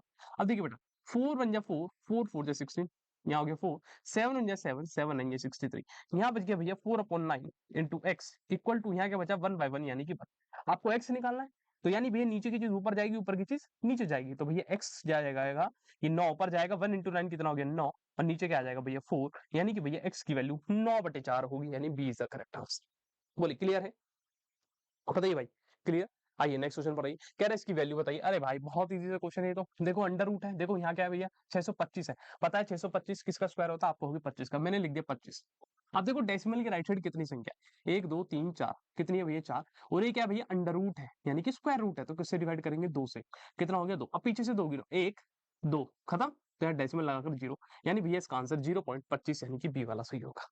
ठीक है, बोलिए क्लियर इतनी बातें, बहुत बेसिक सा क्वेश्चन था। आइए अगला क्या कह रहा है, greatest 6 digit number which is a perfect square. कह रहा है कि वह सबसे बड़ी 6 डिजिट की संख्या बताओ जो क्या है परफेक्ट स्क्वायर है, जो क्या परफेक्ट स्क्वायर। देखिए ऐसे क्वेश्चन बहुत पेपर में आते हैं, इस पर लिखे पापा। अब देखिए कैसे करेंगे, ठीक है। मैंने एक वीडियो भी डाली थी इंपॉर्टेंट टॉपिक ऑफ मैथ्स, उसमें मैंने बताया था कि भैया क्वेश्चन पूछे जाते हैं ग्रेटेस्ट 6 डिजिट नंबर जो परफेक्ट स्क्वायर है, या ग्रेटेस्ट 5 डिजिट नंबर जो परफेक्ट स्क्वायर है, इस टाइप से, ठीक है। आइए अब देखिए कुछ नहीं करना, पहले सबसे 6 डिजिट की सबसे बड़ी संख्या बताओ क्या होती है। आप कहोगे 9 9 9 9 9 9, यही होती है, ठीक है। इसकी पेयरिंग करना शुरू करिए, हम लॉन्ग डिवीजन मेथड का यूज करेंगे। एक 3 पेयर बन गए, 3 पेयर बन गए, देख पा रहे हो 9 9 9 9। अब ये जो 99 है वो संख्या स्क्वायर बनाना, परफेक्ट स्क्वायर कह रहा है, तो आप पे वो संख्या सोचिए, वो संख्या सोचिए जिसका स्क्वायर 99 से छोटा हो या 99 के बराबर हो। कोई ऐसी संख्या है, सोच कर देखिए। आप कहोगे भैया नहीं ऐसी तो कोई भी नहीं है, तो फिर क्या लें। आप कहोगे भैया हाँ एक है, भैया 9 का स्क्वायर 81 होता है और 10 का स्क्वायर तो 100, इससे ऊपर चलेगा। मैंने क्या कहा, इससे छोटा लेना है, तो आप क्या कहोगे भैया 9 का स्क्वायर आता है, यहाँ लिखे 9, यहाँ भी लिखे 9, 9 9 से बेटा कितना हो गया 80, माइनस कर दीजिए। 9 में से गया 8, 9 में से 8 गया बेटा 1, ये आ गया। अभी जो 9 आपने ऊपर लगाया बेटा, इसी को लाकर यहाँ ऐड कर दो, 9 प्लस 9 कितना हो गया जी 18, ठीक है। और ये जो दूसरा पेड़ था ये नीचे उतार दो, क्लियर। अब बड़े ध्यान सुनिए, ये जो 18 है बच्चे सुनिए, 18 के आगे आपको ऐसे डैश लगाना है, डैश लगाना है, और यहाँ पर ऐसी वैल्यू रखनी है, यहाँ पर ऐसी वैल्यू रखनी है। देखो 18 के आगे यहाँ पर दोनों जगह सेम वैल्यू रखनी है, ऐसा मत करना कि यहाँ एक रख दो यहाँ दो रख दो, दोनों जगह सेम आएगी। अगर यहाँ 2 है तो यहाँ भी 2 रखना है। 18 के आगे डैश लगाया, ठीक है, और ऐसी वैल्यू रखिए, ऐसी वैल्यू रखिए जिसको मल्टीप्लाई करने पर या तो 1899 आ जाए, ये 1899 से छोटा आ जाए। आप खुद देख पा रहे हैं 18 के बहुत भैया 1800 के आसपास, यानी भैया कम से कम 9वीं बार में मल्टीप्लाई हो रहा होगा। आप यहाँ 9 रखकर देखिए क्या आएगा, 9 9 से 81 हो गया बेटा, 9 8 72, 72 और 8 80, 0 9 एकम 9 और 8 17। देखो इससे भी छोटा आया जब आपने 9 रखा, है ना, इससे छोटा आया। अब कुछ बच्चे कहेंगे भैया 10 रख लो, 1810 इंटू 10 कर लो। बेटा संख्या रखने की बात नहीं कही है, हमने डिजिट की बात कही है। डिजिट कहां से कहां तक होती है, 0 से 9, समझ आई बात। तो आप 0 से लेकर 9 तक कोई भी जो है डिजिट रख सकते हैं। अब आपने जब यहाँ 9 रखा, या आपने यहाँ 9 रखा, जब यहाँ पर भी 9 रखा, तो यानी 189 इंटू 9 हो गया, कितना आ रहा था भैया 1701, कितना आ रहा था 1701। माइनस करिए अब इसको, 9 में से गया 8, ये हो गया भैया 9, 8 में 7 गया 1, क्लियर। अभी जो 9 आपने ऊपर लगाया, अब इसको लाकर दोबारा यहाँ ऐड कर दिए, कितना हो गया भाई 9 और 9 18, हासिल 1, 8 और 1 9, यानी 198 हो गया। क्या हो गया 198। और ये जो बचे कुछ 9 थे इनको नीचे उतार दीजिए। अब देखिए फिर से वही कहानी, 198 के आगे डैश लगाइए और फिर से डैश लगाइए और बताइए वो संख्या रख कर देखिए, वो संख्या रख कर देखिए जो या तो इसके बराबर आए या इससे छोटी है। मल्टीप्लाई करने पर या तो इसके बराबर से छोटी, जब देखो फिर ये भी 19,000 के आसपास है। आप कहोगे भैया 9 ही रख लो, मैंने कहा ठीक है। 9 9 से 81, 9 8 9 8 72 और 8 80 हो गया बेटा, 0 9 9 से 81, 81 और कितना बेटा 8, कितना हो गया बोलो 81 और 8 कितना हो गया। आप कहोगे भैया 89, 9 एकम 9 और 8 17, कितना आ गया जी 1790, ठीक है। बोलिए क्लियर है, जल्दी बोलिए, बोलिए कहीं गड़बड़ तो नहीं हुई, सब क्लियर है। 9 9 से 81, 9 8 72 8 80, 9 9 से 81, 81 और 8 89, 9 एकम 9 8 17, यानी भैया ये आ गया 17901। माइनस करिए, 9 में से गया 8 9, एक कैरी आ जाएगा, 18 में से 9 गया 9 और यहाँ हो गया 8 में 7 गया 1, यानी भैया 1998 बचा 1998। अब देखिए उसने क्या बोला था भैया 6 डिजिट का होना चाहिए, 6 डिजिट का। आप लोग कहेंगे भैया इसमें तो बहुत समय लग रहा है, मेरे बच्चे ये एक्सप्लेनेशन है, जब आप खुद करोगे तो कम समय लगेगा। अब देखिए 6 डिजिट की कही है, अब आपको क्या करना पड़ेगा, जो बचा वैल्यू इसको इस संख्या से माइनस करिए, माइनस करिए, यानी कि भैया 9 9 9 9 9 में से 198991 को माइनस करिए, कितना आ गया 9 में से 8 गया 1, 9 में से 9 गया 0, 9 में से 9 गया 0, 9 में से गया 8 9 9, यानी भैया मेरे पास जो आंसर आया वो आया 9 9 8 0 0। आप देख पा रहे हैं ऑप्शन में भी है, तो यानी भैया यही वो संख्या होगी जो क्या ग्रेटेस्ट 6 डिजिट नंबर की है, जो क्या है अपने आप में परफेक्ट स्क्वायर है। क्लियर इतनी बात, डन। चलिए आइए नेक्स्ट पर आते हैं। कह रहा भैया 5a की पावर 5a की पावर 3125 है, 3125 है। कह रहा है इसकी वैल्यू बताइए 5a माइनस। चलिए 3125 की फैक्टर करिए, चलिए शुरुआत करते हैं भाई, 5 से काटिए, 5 इंग 30 हो गया बेटा, 12 हो गया, 5 दूनी 10 55 25। अब देखो 25 का स्क्वायर, मैं सीधा लिख दिया 25 का स्क्वायर यहाँ 1, तो यानी भैया 5 की पावर 1 को मैं क्या लिखता हूँ, 5 की पावर 1, ये a है भाई, 9 बन गया है, ठीक है। 5 की पावर 1 को क्या लिख सकते हैं 5 गुणा 25 की पावर 2, ठीक है। अब आप इसको और कैसे लिख सकते हैं, आप कहेंगे भैया ये तो हो गया 5 हो गया, इसको लिख सकता हूँ भैया 5 की पावर 2 की होल पावर 2, ये हो गया भैया 5 की पावर 1, ये होगी 5 की पावर 1 इंटू 5 की पावर 4। जब आप देखेंगे यहाँ से हो गया 5 की पावर 1 बराबर बेस सेम पावर है 4 और 1 5, 5 की पावर 5, 5 से 5 कट गया, तो यानी भैया a कितना आ गया 5 आ गया, a कितना आ गया बड़े भाई 5 आ गया। अब a की वैल्यू को आपको यहाँ रखनी, ये फाइंड करना था 5a माइनस 3, तो रख दीजिए भैया 5, ए की वैल्यू कितनी है जी 5 माइनस 3, और 5 में से 3 गया कितना बचा मेरे लाल 2, 5 की पावर 2 यानी कि भैया 25 आ गया, खत्म कहानी। डन, बोलिए डन। चले आइए नेक्स्ट बढ़े, आगे बढ़े, बताइए, चलते हैं अगले क्वेश्चन की ओर, आइए। ठीक है, तो मैं आप लोगों को बता दूं, आप लोग ऐसा ना सोचिएगा कि हम केवल आप लोगों के साथ जो भैया जेएनवी तक ही हैं, नहीं मेरे लाल मेरे रसगुल्ले, हम आपके साथ जेएनवी तक भी हैं और जेएनवी के बाद भी। तक का तो मतलब छोड़ ही दो, हम आपके साथ जेएनवी के साथ भी और जेएनवी के बाद भी है। अब वो कैसे होंगे, आप लोग इस चैनल को सब्सक्राइब कर लीजिए, हमारा वेदिक क्लास 9 10, ये आप लोगों को यहाँ सारी चीजें फ्री में देगा, फ्री में, everything will be provided to you here, is free of cost, no paid, no paid. ठीक है, चलिए ओके, चलिए बताइए इसकी वैल्यू क्या है, देखिए √784, बताइए 784 किसका अंडर रूट ओवर कैसे करेंगे, वही सेम कहानी, पीछे से पेड़ बनाओ, पीछे देखो 7 से नीचे किसी का स्क्वायर आप कहोगे 2 का, 2 दूनी 4, 7 में 4 के बेटा कितना हो गया 3, ये आ गया 8 और 4, इस 2 ऊपर चढ़ाया था आकर जुड़ गया 2 और 2 4। अब फिर क्या कहोगे, 4 के आगे डैश लगाओ और डैश लगा के ऐसी संख्या मल्टीप्लाई करो जिससे या तो 384 ऐसे छोटा है, बताओ क्या रखोगे, आप कहोगे 8 कर लो, मैंने कहा ठीक है, 8 8 जा 64, 8 चौक 32 और 6 38, कितना आया भाई 8 बार में कट गया, यानी 8 बार में जब रखा तो भैया 384 पूरा आ गया। तो अब ये जो वैल्यू आई 28, यही क्या है, इस अंडर रूट की वैल्यू है 28, ठीक है प्लस। चलिए यहाँ क्या भैया, √169 बताओ किसका होता है, सोचो √169 किसका होगा, आप कहोगे भैया ये तो 13 का होता है, मैंने कहा ठीक है भाई, ये हो गया 28, ये हो गया भैया 6 और 3 9, 3 और 1 4, यानी भैया √49 7 का होता है, और ये कितना हो गया बोलिए 35 हो गया। ठीक है, तो सही उत्तर क्या है जी, सी वाला हो जाए, बोले डन। डन, बहुत प्यारा क्वेश्चन। आइए, कह रहा है इसकी वैल्यू बताइए, क्यूब रूट ये किसके बराबर है, देखिए क्या है भैया, क्यूब रूट 1331, आपके कहेंगे भैया तो 1.1 आ जाएगा, मैंने कहा ठीक है भाई, यही आएगा, 11 का क्यूब पता है ना 1331 होता है। अभी बताइए क्या आएगा, आप कहेंगे भैया तो 0.9 आ जाएगा, है ना। अब बताइए 2197 किसका होता है 13 का, अब इनको जोड़ दीजिए, यानी 30.0, 1.1 और 0.9 जोड़ी, 9 और 1 10 हासिल 1, 3 1 4 1 5, यानी कि भैया 15.0, यानी कि आप इसे क्या कह सकते हैं 15, कितना कह सकते हैं भैया 15 कह सकते हैं, 15 क्या है सही उत्तर है। ठीक है, चलिए नेक्स्ट, देखिए क्या कह रहा है, पॉपुलेशन ऑफ सिटी इज 7200, कह रहा है एक शहर है उसकी जनसंख्या 7200 है, कितनी है भाई 7200 जनसंख्या है, and 3/12 of the population is male, कह रहा है इस पॉपुलेशन का जो 3/12 हिस्सा है ना मेरे बच्चे, वो क्या है मेल है, क्या है भाई मेल है, कह रहा है rest of them are female, कह रहा है जो बच्ची कुची है वो क्या है भैया फीमेल है। अब बच्ची कुची कौन है ये बताओ, बड़े ध्यान से समझो, बच्ची कुची कौन है बताओ, 3/12 मेल है, 3/12 मेल है तो फीमेल कितने होंगे खुद सोचो, अगर 3/12 मेल है यानी 12 में से 3 मेल है तो फीमेल कितनी बची, आप कहोगे 12 में से 3 माइनस करो, यानी कि भैया 9/12 हिस्सा जो है वो किसका है फीमेल का है। इजी बात समझे, और वो कह रहे हैं कि बताओ कितने जो है फीमेल है, उसका हानि नहीं है, यानी 7200 का 9/12 निकालना है आपको, तो यानी भैया जो फीमेल आएंगी, यानी कि जो महिलाएं आएंगी वो क्या आएगी भैया 7200 का क्या भाई 9/12, 7200 का 9/12, या अंग्रेजी में आप कह सकते हैं 9/12 ऑफ 7200। ठीक है, तो ये कितना हो गया, आप कहेंगे 7200 का मतलब मल्टीप्लाई 9/12, क्योंकि भैया 12 6 72, 00 और 9 6 कितना होता है बच्चे 54, यानी कि भैया 5400 ये क्या होंगे हमारे पास महिलाएं होंगी। ठीक है, बोलिए क्लियर है। चले आइए नेक्स्ट क्वेश्चन पर, कह रहे shopkeeper increase the price of an item by 10%, एक दुकानदार ने किसी चीज की कीमत को 10% बढ़ाया, and then allow a discount of 15%, कह रहा फिर 15% का डिस्काउंट भी, देखो पहले रेट 12 क्या नाम है 10% बढ़ाया, फिर 15% डिस्काउंट दिया, कह रहा बताइए how much has a customer to pay, कह रहा कस्टमर कितने रुपए दे if the item initial costing was 1200, हो कह रहा अगर आइटम की शुरुआत कॉस्टिंग 1200 थी, देखो यानी कहने का मतलब क्या 1200 रुपए का आइटम था, पहले इसको कितना बढ़ाया भाई इंक्रीज करा कितना 10%, तो 1200 को 10% बढ़ाओ, आपका होगा नीचे 100, ऊपर 100 प्लस 10 110। अब भैया इसी पर जो है ना ये जो रेट आएगा अगर आप इसको सॉल्व करोगे कोई वैल्यू आएगी, कह रहे इसी पर फिर डिस्काउंट दे दिया 15% का, अब डिस्काउंट कैसे दोगे, आपको होगा नीचे 100, 100 माइनस 15 ऊपर कितना हो गया 85, कह रहा बताइए, अब बताइए कस्टमर कितने देगा, बस इसको सॉल्व कर दो, देखो 1 2 क्लियर, ये भैया ये वाला जीरो भी कट गया, ये हो गया 5 दूनी 10, इसको काट दो, 5 एकम 5 8 5 गए 3 5 7 35, ठीक है भाई, फिर हो जाएगा 2 6 12, 2 6 12 क्या हो गया भैया 6 × 11 × 17, ये भैया 66 मल्टीप्लाई 17, 66 गुणा 77, बताओ कितना आएगा, देखो लास्ट में देखो कितना है 6 7 जा 42, 6 7 जा 42, देखो लास्ट में 2 आ रहा हो जिसके लास्ट में 2 आ रहा हो, देखो यहाँ 0 0 2 4, तो सारे ऑप्शन हटा दो, केवल एक ही ऑप्शन है 11 11 11 22, ठीक है, यही क्या है वो कीमत आएगी उस ऑब्जेक्ट की, सॉरी जो भी चीज थी वो क्या थी भैया, कोई भी आइटम जो था उसकी कीमत ही आने वाली।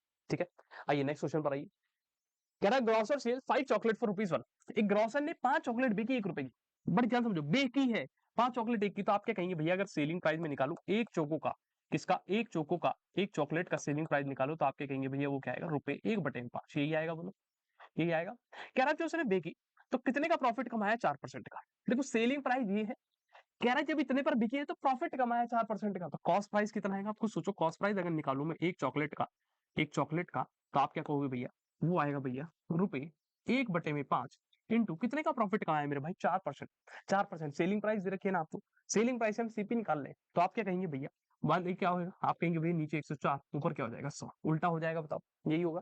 वरना जब आपके पास सीपी होती है और उससे आप एसपी बनाते हैं तो ये क्या ऊपर नीचे 100 लिखते हैं, ऊपर 104 लिखते हैं, यही होता था। लेकिन अब आपके पास एसपी है और सीपी निकाले तो उल्टा करते थे, ठीक है। आगे देखिए, कह रहा है in order to get a profit of 3%, कह रहा है अगर 30% का प्रॉफिट कमाना है तो कह रहा बताइए how many chocolate does he have to sell for ₹1। कह रहा बताइए 1 रुपए की कितनी चॉकलेट देखे। देखो ये एक चॉकलेट की कीमत आई थी, अब इस पर कितने का प्रॉफिट कमाना है भाई, 30% का। तो 30% का प्रॉफिट कमाओ, आप कहोगे भैया ये आएगा 30% का प्रॉफिट, यही आएगा। अगर आप इसको देखें ये कट गया मेरे भाई, ठीक है। इसको काटो, किससे, 5 से काट लो, बोलो 5 से काट दो, ये हो गया भैया, ये 2 से काटा जाए, बोलो जिससे कहोगे 2 से काट देते, 2 पंजे 10, 2 दूनी 4, ठीक। ये हो गया भैया 2 छिंग 12, 2 छिंग 12 है ना, 3 में से 2 गए 1, 2 पंजे 10, ठीक है। फिर इससे काट लो भैया 5 से, 5 एकम 5, 6 में से 5 गए 5 से 15, ये हो गया 13/52 बचा, यानी 13 एकम 13 भैया 13 चौक पावर। यानी कि भैया जो सीलिंग जो कॉस्ट प्राइस आ गई एक चॉकलेट की, अब जो कॉस्ट प्राइस आ रही है भैया एक चॉकलेट की, जब 30% प्रॉफिट कमा दिया, 30% को प्रॉफिट कमा दिया, देखो अभी कॉस्ट प्राइस थोड़ी बची, ये एसपी बन गई, अब ये एसपी बन गई मेरे लाल, जब प्रॉफिट डाल दिया हमने, तो कह रहा भैया अब जो सेलिंग प्राइस होगी एक चॉकलेट की वो कितनी आ रही है, 1/4 आ रही है, कितनी आ रही है 1/4। अब उसने क्या बोला, 1 रुपए में कितनी बेचे, अबे भाई एक चॉकलेट 1/4 की जा रही है, एक चॉकलेट 1/4 की है तो 4 1 रुपए में कितनी जा रही होगी, आप कहोगे 4 इधर मल्टीप्लाई कर दो, हाँ तो खत्म कहानी। सेलिंग प्राइस जो आ गई 4 चॉकलेट की, सेलिंग प्राइस जो आ गई 4 चॉकलेट की वो आ गई है ₹1। यानी कि भैया जब उसने 30% प्रॉफिट कमाया तो वो 4 चॉकलेट ही बेच पाएगा, नहीं बी वाला क्या है सही उत्तर हो जाए, ठीक है डन। आइए नेक्स्ट चलते हैं। कह रहा बताइए अगर कोई संख्या है 3 4 स्टार 6 8 डिविजिबल है 9 से, कह रहा है 9 से भाग्य होती है, 3 4 6 8, कह रहा है 9 से भाग्य है, तो कह रहा बताइए x की वैल्यू क्या है। चलो इनको जोड़ो, देखो जहां जहां 9 बन रहा है उसको हटा दो, देखो जैसे 6 और 3 9 हटा दो, केवल क्या बचा 4 और 8, 8 और 4 12, 12 प्लस सितार, 12 प्लस सितार क्या है भैया sitar, not star, this sitar. कह रहा बताओ 12 में क्या जोड़े, 12 में क्या जोड़े कि ये संख्या 9 से डिवाइड हो जाए, 9 का टेबल पढ़ो 12 के आसपास, 9 एकम 9, 9 दूनी 18, यानी भैया जब 18 आ जाएगा, यानी यहाँ पर एक ऐसी वैल्यू रखो जिनको जोड़कर 18 बन जाए। आप खुद सोचो यहाँ स्टार की जगह क्या रखोगे कि इसको 12 में क्या जोड़े कि 18 बन जाए, आप कहोगे भैया 6 रख दो, तो 6 ही क्या है स्टार की वैल्यू, ठीक है। बोले डन, बोलिए डन डन डन डन। आइए नेक्स्ट क्वेश्चन पर, कह रहा survey was made to find the type of music that a certain group of young people like in city. कह रहे सर्वे करा गया, उसमें ये देखा गया कि किस तरीके के लोग कैसे कैसे गाने पसंद करते हैं। कह रहे 180 पीपल लाइक रॉक, अरे भाई साहब रॉक रॉक रॉक रॉकी भाई है, सलाम रॉकी भाई। कह रहा भैया 180 लोग रॉक म्यूजिक पसंद करते हैं। अब देखिए रॉक का ये रहा रॉक, ये रॉक पत्थर वाला नहीं है बेटा, रॉक म्यूजिक का टाइप होता है। कह रहा है कि भैया 180 लोग रॉक म्यूजिक को पसंद करते हैं, तो कह रहा बताइए टोटल कितने यंग लोगों का सर्वे करा गया, यानी कि आपसे टोटल पूछ रहा है, कुछ भी नहीं। ये 180 किसका, रॉक का, रॉक की परसेंटेज क्या 20%, यानी भैया 20% की वैल्यू 180 है, 1% की निकालो कितनी आएगी, आप कहोगे 9 लोग आ गए, 1% का मतलब 9 लोग। अच्छा टोटल कितने लोग सर्वे करेंगे, अगर इनका टोटल करोगे मेरे लाल, सेमी सर्कल है, सॉरी सर्कल है, पाई चार्ट है, तो कितना आएगा टोटल परसेंटेज में, आप कहोगे 100%, यानी 100% की वैल्यू निकाल दो, कितना हो जाएगा जी, बोलो 9 इंटू 100, यानी बड़े भाई 900 लोग, कितने 900 लोगों के क्या करा गया सर्वे करा गया, ठीक है डन। चले आइए नेक्स्ट क्वेश्चन क्यों, कह रहा है इसका फैक्टराइजेशन कर दीजिए, 25x square y square minus 16x square y square, देखिए 25x square y square minus 16x square. अगर आप देखें तो एक्स स्क्वायर इधर भी एक्स स्क्वायर इधर भी, कॉमन है बाहर निकाल दे, जब आप कॉमन बाहर निकाल देंगे तो यहाँ क्या बचेगा भाई 25y का स्क्वायर माइनस का 16, क्लियर। बोलिए ये बचा। अब एक बात देखिए बड़े ध्यान से देखिएगा, ये जो 25y स्क्वायर है आप इसको ये लिख सकते हैं 5y का होल स्क्वायर, और ये जो 16 है भैया इसको क्या लिख सकते हैं 4 का स्क्वायर लिख सकते हैं, बोलिए ये लिखा जा सकता है, बताइए कोई दिक्कत परेशानी किसी को ऐसे लिखने में, आप कहेंगे नहीं, आप कहेंगे बिल्कुल। अब देखो ये क्या है a का स्क्वायर माइनस b का स्क्वायर बन गया। अब आपको पता है a का स्क्वायर माइनस b का स्क्वायर क्या होता है, एक बार दोनों को माइनस कर दो भैया 5y माइनस 4, और एक बार क्या है भैया दोनों को जोड़ दो, बस खत्म कहानी, यही आंसर हो जाएगा, खत्म। एक्स स्क्वायर ब्रैकेट में 5y minus 4 multiply 5y plus 4, देखो कहा है एक्स स्क्वायर ब्रैकेट में 5y माइनस 4 इंटू में 5y plus 4, B is a correct answer, ठीक है जी। चले आइए मॉडल पेपर में आपको बता दो भाई 999 में 30 मॉडल पेपर आप लोगों को मिल रहे हैं, और 399 में 10 है, और 599 में 20 मॉडल पेपर आप लोगों को वेद अकेडमी प्रोवाइड करा है, तो जल्दी से जल्दी इन मॉडल पेपर्स को आप लोग खरीद लीजिए, ठीक है। आइए और मैंने आपको बता ही दिया तो आप लोग इसको कर लीजिए, चलिए बताइए, कह रहे हैं विच of the option rule Pythagoras triplet follow. Pythagoras triplet कहाँ पे फॉलो होता है? आपको पता है पाइथागोरस ट्रिपलेट क्या होता है, कब फॉलो होता है? जब हाइपोटेनस का स्क्वायर बराबर होता है परपेंडिकुलर का स्क्वायर प्लस बेस का स्क्वायर, यही होता है, यही होता है। अब देखो, हमेशा हाइपोटेनस वो साइड होगी जो सबसे बड़ी, यानी कि भैया 2 3 4 में ये जो 4 है ये तो हाइपोटेनस है, इतनी बात डन है। यानी कि भैया मुझे यहाँ प्रूफ करना पड़ेगा 4 का स्क्वायर बराबर परपेंडिकुलर कोई भी मान लो, 2 को मान लो और बेस किसी को भी मान लो 3 का, क्या बराबर आएगा बोलो? 2 का स्क्वायर 4, 3 का स्क्वायर 9, 9 और 4 कितना हो गया बेटा 13, और यहाँ क्या हो जाएगा 4 का स्क्वायर 16। क्या 16 13 के बराबर होगा? आप कहोगे नहीं, यानी कि यहाँ पाइथागोरस ट्रिपलेट फॉलो नहीं होता है, इसको हटाओ। अगला क्या है 3 4 5, देखो सबसे बड़ी क्या है भैया 5, 5 हाइपोटेनस होगी, यानी कि भैया 5 का स्क्वायर किसके बराबर? 3 का स्क्वायर प्लस 4 का स्क्वायर। 5 का स्क्वायर 25, 3 का स्क्वायर 9, 4 का स्क्वायर 16। देखो 25 बराबर 16 और 9 कितना होता है भाई 25। ये बात बिल्कुल ट्रू है, तो यानी भैया यही क्या है पाइथागोरस ट्रिपलेट फॉलो कर रहा है, फॉलो कर रहा है। जैसे ये फॉलो कर रहा है, तुम लोग भी मुझे फॉलो कर सकते हो, तुम लोग भी मुझे फॉलो कर सकते हो इंस्टाग्राम पे, ठीक है? क्या सर्च करोगे, क्या सर्च करोगे? देखो ये डालना है, अंडरस्कोर अंडरस्कोर लिखना UMIIX और अंडरस्कोर अंडरस्कोर फॉलो कर लेना, कोई दिक्कत की बात ही नहीं भाई, ठीक है? चलिए आइए देखिए क्या कह रहा है, इफ x प्लस 1/x इसके बराबर है, कह रहा है इसकी वैल्यू निकालिए। देखिए आपको x प्लस 1/x देगा, अब देखिए इसके जैसा ही पूछ रहा है, यहाँ x की जगह x स्क्वायर हो गया, 1/x की जगह भैया यहाँ पे x स्क्वायर, यानी कि भैया सीधी सी बात है, अगर x प्लस 1/x 4√5 है और ये निकालना है तो भैया दोनों तरफ स्क्वायर कर दो, यानी लेफ्ट हैंड साइड पर भी स्क्वायर, राइट हैंड साइड पर स्क्वायर। तो देखिए a प्लस बी का होल स्क्वायर हो गया, तो ये हो गया भैया a का स्क्वायर, ये हो गया भैया प्लस b का स्क्वायर, ये हो गया आपका क्या होता है भैया 2ab, ठीक है? अब देखिए 4√5 का स्क्वायर कैसे करेंगे, पहले 4 का स्क्वायर करिए, कितना हो गया 16, और √5 का स्क्वायर हमेशा करेंगे तो कितना आएगा 5। देखिए x से x कट गया, केवल क्या बचा x का स्क्वायर प्लस 1/x का स्क्वायर, और यहाँ क्या बच गया भैया 2 इक्वल्स टू 16 इंटू 5 करिए, 5 × 30 और 80, कितना आ गया भैया 80। अब 2 उधर जाकर माइनस हो जाएगा मेरे भाई, तो कितना आ जाएगा? आप कहेंगे x square plus 1/x square आ गया भैया 78, कितना आ गया मेरे बच्चे? 78 आ गया। कदम गानी सी सा करेक्ट है, बोले डन, बोलिए चले आगे चले नेक्स्ट क्वेश्चन के ऊपर, ठीक है? ये आप लोग करिएगा, बताइएगा इसका आंसर क्या आएगा, ठीक है? आइए नेक्स्ट क्वेश्चन पे चलते हैं। कह रहा है 2 trains are travelling in opposite direction, कह रहा है 2 गाड़ियां हैं अपोजिट डायरेक्शन में चल रही है, यानी कि मान लो एक रेलगाड़ी यहीं से चल रही है और एक रेलगाड़ी यहीं से चल रही है, अपोजिट डायरेक्शन यही होंगी, आमने सामने, विद स्पीड ऑफ 30 मीटर पर सेकंड 35। इसकी जो स्पीड है भैया वो 30 मीटर पर सेकंड है, इसकी जो स्पीड है भैया वो 35 मीटर पर सेकंड है, ठीक है? कह रहा है length of both train are 350 और 300 मीटर, इसकी जो लंबाई है ट्रेन की वो 350 मीटर की है, इसकी लंबाई 300 मीटर की है। कह रहा बताइए कितना समय लगेगा जब ये एक दूसरे का इसे क्रॉस करके चलिए, क्रॉस करके चलने में कितना समय लगेगा? देखिए ऐसे क्वेश्चन में कुछ नहीं करते, देखिए हमेशा L1 प्लस L2, L1 क्या है भैया पहली ट्रेन की लंबाई, L2 क्या है दूसरी ट्रेन की लंबाई, बराबर बराबर S1। जब ये अपोजिट डायरेक्शन में है, अपोजिट यानी कि किधर से आ रही है किधर से आ रही है, तो स्पीड दोनों की क्या करते हैं, ऐड करते हैं और इनटू में टाइप। अगर मान लो ये दोनों सेम चल रही होती है, ये भी ऐसे जा रही है, ये भी ऐसे जा रहा है, ऐसे चल रहा है चुक चुक चुक चुक चुक, ऐसे चल रही चुक चुक चुक चुक चुक, तो दोनों की स्पीड माइनस होती है, फिर क्या होती है माइनस, ठीक है? अभी क्या है, एक ऐसे आ रही है, कैसे आ रही है, दो अलग अलग तरीके से, एक इधर से कोई आ रहा है, किधर से कोई आ रहा है, तो मिलन तो पक्का है, मिलन तो पक्का है। अगर वही दो लोग साथ में चल रहे हैं, लड़ते फिरते जाएंगे, ऐसे समझ लो, देखो मैं बताता हूँ, ऐसे समझो, देखो जैसे समझो, मैं बताऊं तुम्हें एग्जांपल, तो बहुत प्राइम एग्जांपल है, बताओ दिया जाए, बोलो प्राइम एग्जांपल, तो इसको याद तो करने का नहीं है, तो समझने का। देखो देखो मान लो तुम अभी जीवन में अकेले चल रहे हो, कोई सामने से आ जाए, कोई सामने से आ जाए, बहुत बेहतर, बहुत बेहतर, और वो तुमसे एक दो मीठी बातें कर ले, सामने से जो इंसान आ रहा है तुमसे मीठी बातें, तो तुम भी उसके साथ मीठी बातें करोगे, तो यानी ये दोनों चीजें जुड़ रही है, आपकी मीठी बातें, उसकी मीठी बातें, दोनों की बातें जुड़ रही है। जब आपकी बातें जुड़ी, उसकी बातें जुड़ी, तो फिर मीठी मीठी बातें हो गई। अब मान लो तुम हो, है ना, और एक तुम्हारे साथ में रहने वाला तुम्हारा निकम्मा दोस्त है, ये हो सकती है निकम्मी दोस्तानी हो सकती है, कोई भी दोस्ती हो सकती है, हाँ, मित्र है, महिला मित्र हो सकती है, कोई भी हो सकता है। तुम लोग पूरे दिन लड़ते रहते हो, साथ में चल रहे हो, साथ में रहना है, पता है भाई 12वीं तक ऐसे साथ में रहेंगे, चल रहे हैं, आगे भी रहोगे जीवन भर ऐसे ही साथ में चल रहे हो, लड़ते रहोगे, एक दूसरे से भिड़ते रहोगे, तो यानी तुम यहाँ तुम्हारी क्या माइनस हो रही चीजें, कुछ चीजें माइनस हो जाती है। तो बस ऐसे रखना, जब साथ में चल रहे हैं तो माइनस, जब सामने से कोई आ रहा है तो जुड़ जाएगा, ठीक। तो देखिए लंबाई क्या है पहली 350 प्लस 300 कितनी होगी भाई 650, 650 मीटर। स्पीड जोड़ो दोनों की 30 और 35 कितना हो गया भैया 65 इनटू में टाइम निकालना है। देखो 65 दाम खत्म कहानी, यानी भैया जो टाइम आ गया वो कितना आ गया 10 सेकंड आ गया, ठीक है। चले अगले क्वेश्चन पे आइए, देखिए क्या कह रहा है, what time will it take for sum to amount to 3 time itself at 12% per annum under simple interest. कह रहा है सिंपल इंटरेस्ट के होते हुए बताइए कि कोई भी पैसा यानी कि कोई भी प्रिंसिपल अपने आप का 3 गुना होता है। मान लो आप प्रिंसिपल मान लो 1 रुपया मान लो मैंने, कह रहा है ये अपने आप का 3 गुना होता है, तो आप क्या कहोगे भैया इसका 3 गुना क्या होगा, यानी 3, यानी ये इतना अमाउंट बन जाता है। कह रहा भैया 12% के रेट पर, तो कह रहा बताइए कितना टाइम लगा हो। अब देखिए कुछ भी नहीं है, 1 रुपया था 3 बन गया। आप ऐसे मान लीजिए वैल्यू, जब कुछ ना बताओ तो वैल्यू मान के चलिए। 1 रुपया था वो 3 बन गया, तो कितना एसआई मिला? आप कहोगे 2 का। ठीक है भैया, एसआई बराबर प्रिंसिपल, प्रिंसिपल कितना भैया 1, रेट कितना भैया 12 इंटू टाइम अपॉन में। क्लियर? देखिए 2 छीन 12, 2 छीन 12, यहाँ हो गया 2 एकम 2, 2 छीन 12, तो केवल क्या बचा भैया 1 अपॉन 6 इंटू टी अपॉन में। इसको काट दीजिए, 2 तिया 6, 2 पंजे 10।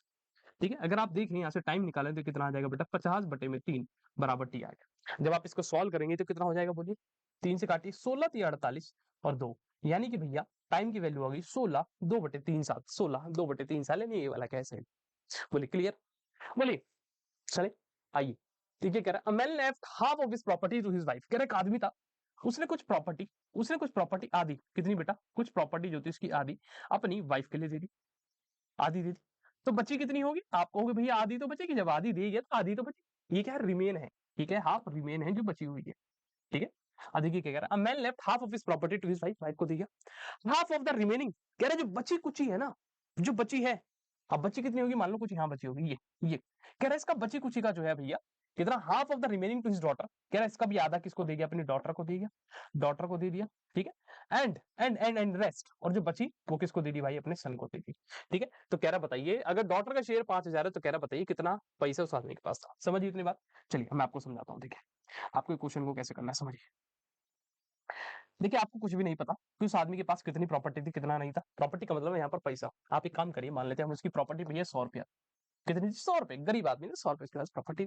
कह रहा half, a man left half of his property to his wife. कह रहा इसका आधा, इसका आधा कितना होगा बताओ, इसका आधा कितना होगा? आप कहोगे भैया 50, यानी 50 रुपए उसने अपनी वाइफ को दे दी प्रॉपर्टी।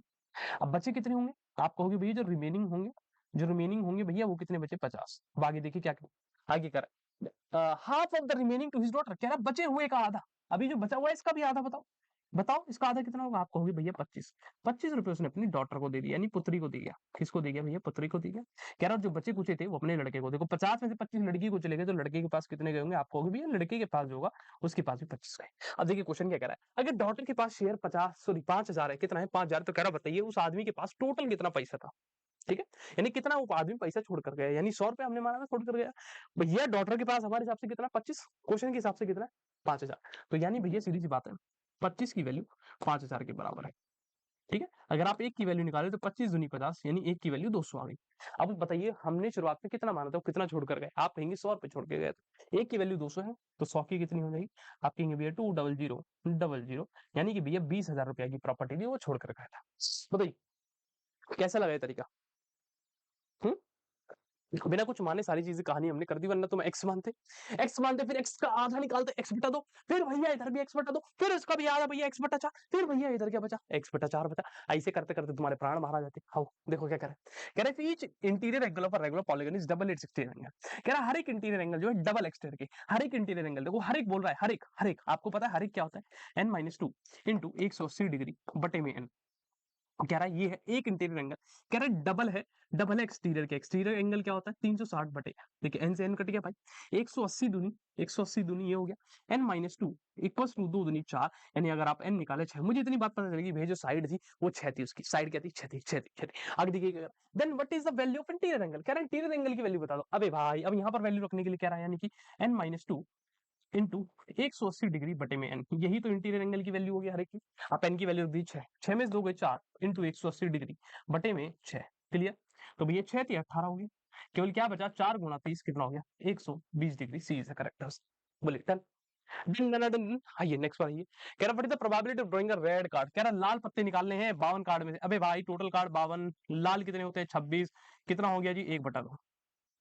ठीक है, कहां गया सी। आइए कह रहा था ratio of diagonal of 2 square is 3:7। कह रहा भैया 2 स्क्वायर के डायगोनल का रेशियो, 2 स्क्वायर के डायगोनल का रेशियो 3:7 है। कह रहा बताइए एरिया का क्या होगा। एक बात बताओ, डायगोनल 1 मान लेता हूँ, एक डायगोनल 2 मान लेता हूँ, इनका रेशियो तो बोला उसने कितना भैया 3:7।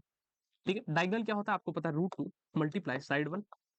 ठीक है, √2 मल्टीप्लाई साइड 2, स्क्वायर है ना, तो यही तो फॉर्मूला होता है, बराबर 3/7। देखो 2 से 2 कट गए, केवल क्या बचा भैया S1 मान लो उसको साइड को, S2।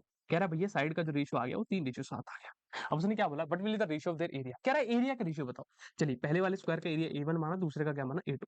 तो आपको पता है एरिया का स्क्वायर क्या होता है, एरिया क्या होता है, आप कहेंगे भैया साइड 1 मल्टीप्लाई साइड, दूसरे का क्या होगा S2 मल्टीप्लाई S2, इन दोनों को सॉल्व कर दो बस आ जाएगा। यानी S1 का स्क्वायर S2 का स्क्वायर, देखो S1 इंटू S1 यानी S1 का स्क्वायर, 3 का स्क्वायर क्या होगा 9, 3 का स्क्वायर क्या होगा आपका हो गया 9 हो गया, 7 का स्क्वायर 49 यानी 9/49, ये और सॉल्व नहीं हो सकता, तो 54 का क्या भी सही उत्तर है। बोलिए चले चलिए देखिए क्या कर, a man makes a 10% profit, कह रहा है एक आदमी 10% प्रॉफिट कमाता है बाय सेलिंग अ स्पून, कह रहा है एक चम्मच बेचकर, कॉस्टिंग हिम 210, बड़े ध्यान से समझिए भाषा को, कह रहा है एक आदमी 10% का प्रॉफिट कमा रहा है, जब वो 210 रुपए की चम्मच को बेच रहा है, तो कह रहा है सेलिंग प्राइस बताइए। अबे भाई सेलिंग प्राइस बताना है, सीपी कितना है 210 रुपए, कितना प्रॉफिट कमाना है 10 का, तो नीचे 100 ऊपर 110, टक टक टक टक टक टक, केवल क्या आ गया 21 गुना में 11, तो ये हो जाएगा भैया 210, ये हो गया 21, 1 2 1 3, यानी भैया 231 रुपया उस आदमी ने सेल करा है। 231 रुपए में वो जो क्या लाया था, जो भी लाया था, वो चम्मच लाया था, उसको सेल करके है। बोलिए डन, चले आगे चले। ठीक है, ये क्रैश कोर्स है भाई, अभी बहुत समय है आप लोगों के पास, प्लीज प्लीज प्लीज जो भी बच्चा एनरोल होना चाहता है वो इसमें एनरोल हो जाए, ठीक है, और समय से अपनी मेहनत को बढ़िया से कामयाब करें, ठीक है, और ये सारे बेहतर टीचर्स हैं आप लोगों के, मैंने आपको बताई थी। और दोपहर को 2 बजे आप लोगों का 28 दिसंबर को free all India mock test है, तो इसको देने जरूर आना है। चलिए, कह रहा find the value of x की वैल्यू निकालिए इसके अंदर। हो क्या है भैया, 8 की power 2x plus 1 divided by 64 बराबर 8 का क्यूब। मैंने कहा ठीक है भाई, ये है 8 की power 2x plus 1 divided by 64 को क्या लिख सकते हो 8 का स्क्वायर, मैंने लिख दिया बराबर 8 का क्यूब। अब देखो बेस सेम है, डिवाइड हो रहे, पावर माइनस हो जाएगी, तो आप क्या कहेंगे भैया 8 की पावर 2x प्लस 1 माइनस 2 बराबर 8 का क्यूब। बेस से बेस कट गया, केवल क्या बचा भाई यहाँ पर 2x माइनस 1 बराबर 3। अगर आप देखें तो 2x बराबर कितना आ गया बेटा 3 प्लस 1 4, अगर आप x निकालें तो कितनी आ जाएगी 2, खत्म कहानी, x की वैल्यू 2। बोलिए डन, चले आगे चले, बोलिए डन डन डन डन, चलिए बोलो चलिए चलिए चलिए चलो आगे चलते हैं, देखिए क्या कह रहा है। चलिए कह रहा है shopkeeper makes a profit 15% by selling a book for 230। देखिए कह रहा है शॉपकीपर ने 15% का प्रॉफिट कमाया, 15% का क्या कमाया मेरे बल्लाल, प्रॉफिट कमाया, जब किताब 230 की बेच दी, 230 की किताब बेच दी और 15% का प्रॉफिट कमा चुका। यानी एसपी पता है, प्रॉफिट पता है, तो सीपी नहीं निकाल सकते। आप कहोगे हाँ कैसे भैया, सीपी कैसे होगा, एसपी कितनी है भैया 230, याद करो वो कहानी अभी जो पीछे बताई थी, याद करो वो कहानी, एसपी दे रखा है, प्रॉफिट पता है, सीपी निकालना है, तब उल्टी मल्टीप्लाई होती है जो आगे करोगे, तो क्या हो जाएगा भाई, ऊपर हो जाएगा 100, नीचे हो जाएगा 100। बोलिए क्लियर, बोलिए जल्दी बोलिए, बोलिए क्लियर। चलिए इसको काट दीजिए, एक काम करिए भैया, 5 दूनी 10, 5 दिया 15, 5 दूनी 10, ठीक है बेटा, 23 से कट गया कितना 10 बार में, तो सीपी कितनी आ गई भैया 10 गुणा 20, 10 गुणा 20, यानी कि भैया कॉस्ट प्राइस आ गई 200 रुपए, यानी वो आइटम भैया 200 रुपए का था जो 230 में बेचा गया, जिस पर 15% का प्रॉफिट हुआ।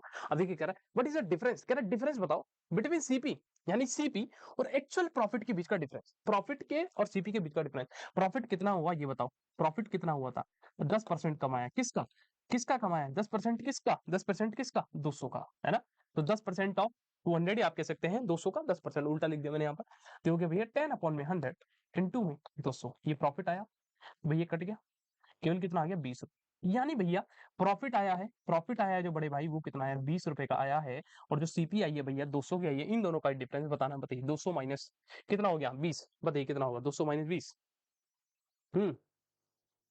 कुछ गलत तो नहीं लिखा, सही है सब, बताइए कितना आएगा भाई, कुछ गलत लिख दिया मेरे को ऐसा लग रहा है, रुकिए एक बार चेक कर लीजिए, 230 इंटू 115/100, 5 दूनी 10, ये हो गया 5 दूनी 10, 5 से 15, 30 से कट गया बेटा, हो गया 200, सीपी आ गई 200, है ना, प्रॉफिट कितना कमाया, अच्छा 15% का प्रॉफिट था, यही तो मैं कह रहा हूँ, ये 10% कैसे आ गया, 15% का प्रॉफिट है 15 का, ठीक है, तो जब दोबारा वैल्यू निकालते हैं, ठीक है 15%, यानी भैया 15/100 मल्टीप्लाई 200, ठीक है, 0 0 0 0 कट गए, 15 गुना 2 कितना हो गया भाई 30, यानी कि भैया प्रॉफिट आ गया 30 का। अब इन दोनों का डिफरेंस पूछा तो बताओ कितना आएगा 170, D is the correct answer, D D D D D, बोलिए डन।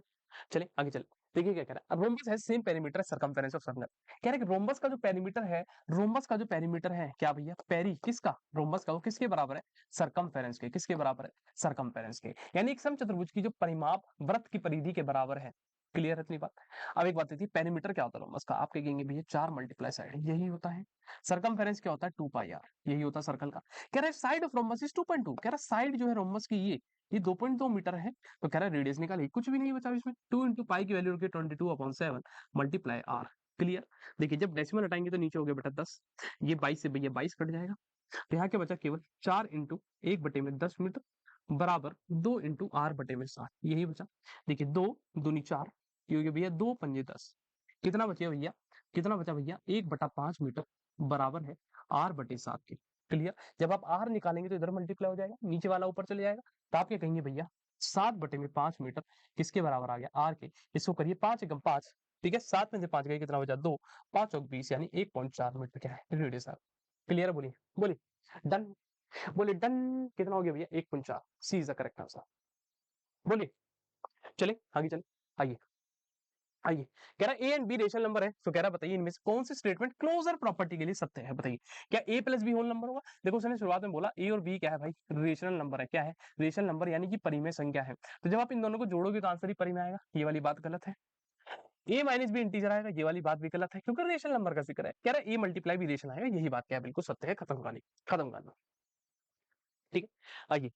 कह रहा है फिर डाइस को रोल करा जाता है, कह रहा है find the probability of getting a number multiple of 2 and 3। कह रहा है एक डाई फेंका गया, जब आप एक डाई को फेंकेंगे तो क्या क्या आता है 1 2 3 4 5 6, यानी टोटल आउटकम भैया 6 आते हैं, टोटल आउटकम 6 आए, 1 2 3 4 5।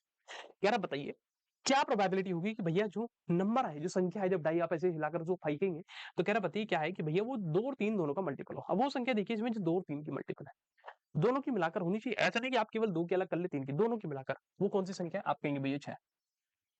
2 के टेल में भी 6 आता है, 3 के टेल में भी 6 आता है, तो यानी भैया 6 में से केवल एक ही संख्या ऐसी है, 6 में से केवल एक ही संख्या ऐसी है, कौन सी वाली है, वो 6। ये भैया जो 2 और 3 का मल्टीप्लाई आएगा तो आंसर क्या है 1/6। कुछ बच्चे यहाँ 6 लिख देंगे, फिर कहेंगे 6/6, अरे मार साहब 1 आएगा, बेटा वो संख्या बतानी है आपको कितनी बार आ सकती है, समझे, वो संख्या नहीं लिखनी एग्जैक्ट। ठीक, चले आइए। और ये जो आप लोगों का गैस पेपर चल रहा है मेरे बच्चे, टॉप गैस पेपर ये चल रहे हैं, आप लोग इसको स्कैन करके हमारे एप्लीकेशन पर जाकर एमसीक्यू के फॉर्मेट में भी अटेम्प्ट कर सकते हैं। ठीक है, आइए चलिए। कह रहे फिगर को देखिए, ये देख पा रहे हैं आप, इस तरीके से कुछ फिगर बनी हुई है, देख रहे हैं, ठीक है, ऐसे कुछ चीर पार सा हो रखा है, 140 डिग्री है, 47 डिग्री है, ठीक है। और क्या भैया कह रहे फिगर है, कह रहे इसके अंदर एडी, ये है एडी, ये एडी, और ये क्या भैया सी एफ, ये है सी एफ। एडी और सी एफ क्या है, स्ट्रेट लाइन है, ठीक है, मुझे दिख रही है। कह रहा वैल्यू ऑफ ईबीएफ, कह रहा ईबीएफ की वैल्यू बताओ, ये है ई, ये है बी और ये है एफ। कह रहा चाहिए, ये पूछ रहा है आपसे। एक बात बताओ मेरे भाई, जब दो लाइनें से काटती हैं तो ये एंगल और ये एंगल जो बनते हैं, जिसे हम वर्टिकली अपोजिट एंगल कहते हैं, ये बराबर होते हैं, ये बराबर होते हैं। अगर आप इस चित्र को देखना बड़े ध्यान से देखें, देखिए ये वाली एक स्ट्रेट लाइन थी, ये जो जा रही है, और एक ये वाली स्ट्रेट लाइन थी, ये। तो यानी कि भैया यहाँ बन रहा है वर्टिकल अपोजिट एंगल इन दोनों के बीच में, तो यहाँ पर पूरा कौन सा बनेगा, ये बनेगा पूरा। समझ पा रहे हैं, ये समझ पा रहे हैं, यानी कि भैया ये वाला एंगल, इसको एक्स मान लो जो हमें ढूंढना है, यानी कि आप क्या कहेंगे x प्लस 47 डिग्री जो होगा किसके बराबर होगा, 140 डिग्री के बराबर होगा। अगर आप x निकालेंगे तो कितना हो गया 140 माइनस 47, बताइए कितना आ जाएगा जी, 140 माइनस 40 करेंगे कितना होगा 100, 100 माइनस 7 करेंगे तो कितना हो गया, बोलिए 93 डिग्री। कितना आ गया भाई 93 डिग्री, आपका उत्तर आ जाएगा। बोलिए बी क्या है जी, सही उत्तर है। ठीक है, बोलिए जल्दी बोलिए, बोलिए चले आगे चले। आइए नेक्स्ट क्वेश्चन पर चलते हैं। कह रहा मीडियन और मोड बता दो, मीडियन और मोड, अरे भाई मीडियन और मोड, आओ। मीडियन और मोड बताने के लिए मैंने हमेशा बताया, मीडियन बताने के लिए पहले संख्या को अरेंज करो असेंडिंग से डिसेंडिंग। सबसे छोटी देखो क्या है 10, कितनी बार है भैया 1 2 3, 3 बार 10, फिर इससे बड़ी भैया 20 है, फिर क्या भैया 2 बार 20 है, फिर भैया 30 है, फिर क्या है 40 है। देखो अगर मैं कहूँ मोड की, मोड वो वैल्यू होती है जो सबसे ज्यादा बार आ रही है, आप खुद बताओ कौन सी ज्यादा आ रही है 10, तो भैया मोड तो 10 है, मोड तो 10 है।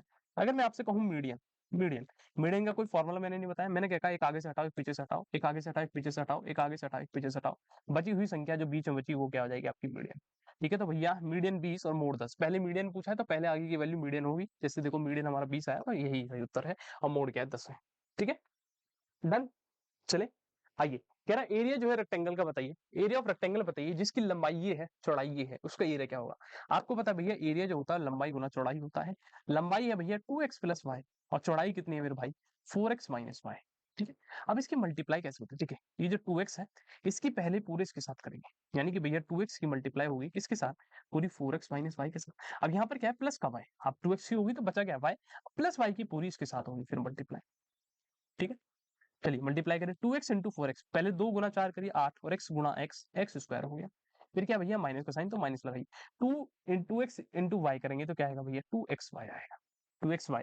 अब इसकी करिए y इंटू 4x करेंगे तो ये क्या हो जाएगा भैया प्लस का 4xy, फिर देखिए बीच में माइनस है, फिर y इंटू वाई करेंगे तो कितना आ गया y स्क्वायर। अब देखिए ये तो हो गया भैया 8x का स्क्वायर। अब देखिए -2xy और प्लस का 4xy ये सॉल्व हो सकते हैं क्योंकि दोनों के जो पीछे की टर्म है xy है, जब सेम होती है तो आप माइनस कर, जैसे आप कहते हैं कि 4x - 2x, ये माइनस करके कितना आ जाता है 2x। लेकिन अगर ये ऐसा होता 4x - 2y, क्या ये माइनस हो पाता है? आप कहते हैं नहीं होता है, पता है ये बात आपको। तो जब पीछे की चीज सेम लिखी है यानी कि जो वेरिएबल सेम है, वेरिएबल का कॉम्बिनेशन सेम है, जैसे कि xy फिर माइनस हो जाएंगे, तो यानी भैया प्लस माइनस माइनस और 4 में से 2 गए 2, यानी कि भैया 2xy और ये हो गया -y², ये आपका उत्तर आएगा। ठीक है, अब देखिए 8x² plus 2xy minus y² यानी कि सी इज द करेक्ट आंसर। ठीक है भाई, चलिए आइए अगले भाई, कह रहा बताइए द नंबर ऑफ क्यूब्स, कह रहा वे छोटे छोटे क्यूब्स बताइए, वे छोटे छोटे क्यूब्स बताइए, the number of cubes which edges are 6 metre and cut from a cuboid measuring 18 × 12 × 16। देखिए क्या कहना चाह रहा है, एक क्यूबॉइड है जिसकी लंबाई ये है, चौड़ाई ये है, हाइट ये है, कह रहा है बताइए कितने छोटे छोटे 6 मीटर वाले क्यूब निकाले जा सकते हैं। तो आपको मैंने बताया भी है पहले भी, नंबर ऑफ क्यूब कैसे निकालते हैं। बड़े वाले क्यूब कह रहे हैं यानी कि क्यूबॉइड दे रखा है 8 × 12 × 6 यानी इसका वॉल्यूम डिवाइडेड बाय छोटे का वॉल्यूम क्या होगा 6 × 6 × 6 क्योंकि साइड है। वॉल्यूम ऑफ क्यूब क्या होता है, एक का क्यूब यानी कि साइड इंटू साइड, ये हो गया बेटा 6 × 18, 6 × 18, 6 से काटोगे 6 दूनी 12, ये हो गया भैया 6 एकम 6, यानी क्या बच गया भैया 3 × 2 × 1, 3 दूनी 6, खत्म कहानी। सी इज द करेक्ट, सी सी सी सी सी सी सी सी सी सी सी सी, यानी कि आंसर क्या आ गया भैया, सी आ गया, सी इज द करेक्ट आंसर। ठीक है, ये नेक्स्ट क्वेश्चन के ऊपर लास्ट बिल्कुल आखिरी क्वेश्चन है हमारा। चलिए बताइए, कह रहा है द स्मॉलेस्ट नंबर, कह रहा है सबसे छोटी संख्या बताइए, by which 25352 multiply two make it a perfect square. कह रहा है बताइए छोटी संख्या जो 2352 मल्टीप्लाई करे तो जो आंसर आए वो परफेक्ट स्क्वायर आए। क्या है भाई, परफेक्ट स्क्वायर। तो इसकी फैक्टर कर लीजिए, 2 3 5 हो गए। ठीक है, काटिए भैया, काटना शुरू करें। 11 दूनी 22 हो गया भाई, 3 में 2 का 1 15 हो गया, 2 7 14, 2 6 12, 2 से काटिए फिर से, 2 पंजे 10 हो गया भाई, 17 हो गया, 2 अट्ठे 16 हो गया, 2 अट्ठे 16 हो गया, फिर 2 से काटिए, 2 दूनी 4 5 4 1, 2 नी 18, 2 चौक 8, फिर 2 से काटिए, 2 कम 2, 2 चौक 8, 9 में से 8 गए 1, 2 सत्ते 14, 7 से काट दो, 7 दूनी 14, 7 एकम 7, फिर हो गया 7 या 21, क्या बचा भैया 3 एकम 3, लास्ट में क्या आ गया 3 एकम 3 आ गया। तो अब आप खुद ही बताइए, कह रहा है सबसे छोटी संख्या बतानी जो मल्टीप्लाई करने पे परफेक्ट स्क्वायर है। अब आप खुद वो संख्या देखो, मैंने क्या बताया परफेक्ट स्क्वायर के लिए भैया कहाँ पेयर कंप्लीट बनने, देखो जैसे 2 और 2 का एक पेयर बन रहा है, ऐसे भैया 2 और 2 का एक पेयर है, 7 और 7 का एक पेयर है, केवल बचा कौन भाई 3 बचा, ये अकेला है। अगर इसी के जैसा भाई मिल जाए, यानी कि इसी के जैसे 3 की हम मल्टीप्लाई करा दें, तो यानी कि भैया 3 और 3 का भी एक पेयर हो जाएगा। तो यानी कि भैया सीधी सी बात है, हमें क्या मल्टीप्लाई कराना पड़ेगा, 3 मल्टीप्लाई कराना पड़ेगा, यानी B is the correct answer. ठीक है मेरे लाल, बताइए सारे के सारे क्वेश्चन क्लियर है, बोलिए। हम्म, बताइए, चलिए बताइए भाई, सारी चीजें क्लियर हैं, किसी को कोई दिक्कत परेशानी नहीं होगी, आशा करता हूँ, उम्मीद करता हूँ सभी को सारी चीजें बहुत बेहतर तरीके से समझाने की कोशिश करेंगे। और अभी भी अगर कोई दिक्कत परेशानी हो तो एक बार पीछे जाके थोड़ा उसको रिकैप करना, अच्छे तरीके से देखना। ठीक है, तो चलिए सभी को मेरा नमस्कार, सभी को मेरा प्यार, हंसते रहिए मुस्कुराते रहिए, मिलते हैं जल्द ही नेक्स्ट अगले वाला जो टॉप बिल्कुल खतरनाक गैस पेपर होगा उसमें आप लोगों के साथ। जब तक बाय बाय, हंसते रहिए, बाय बाय।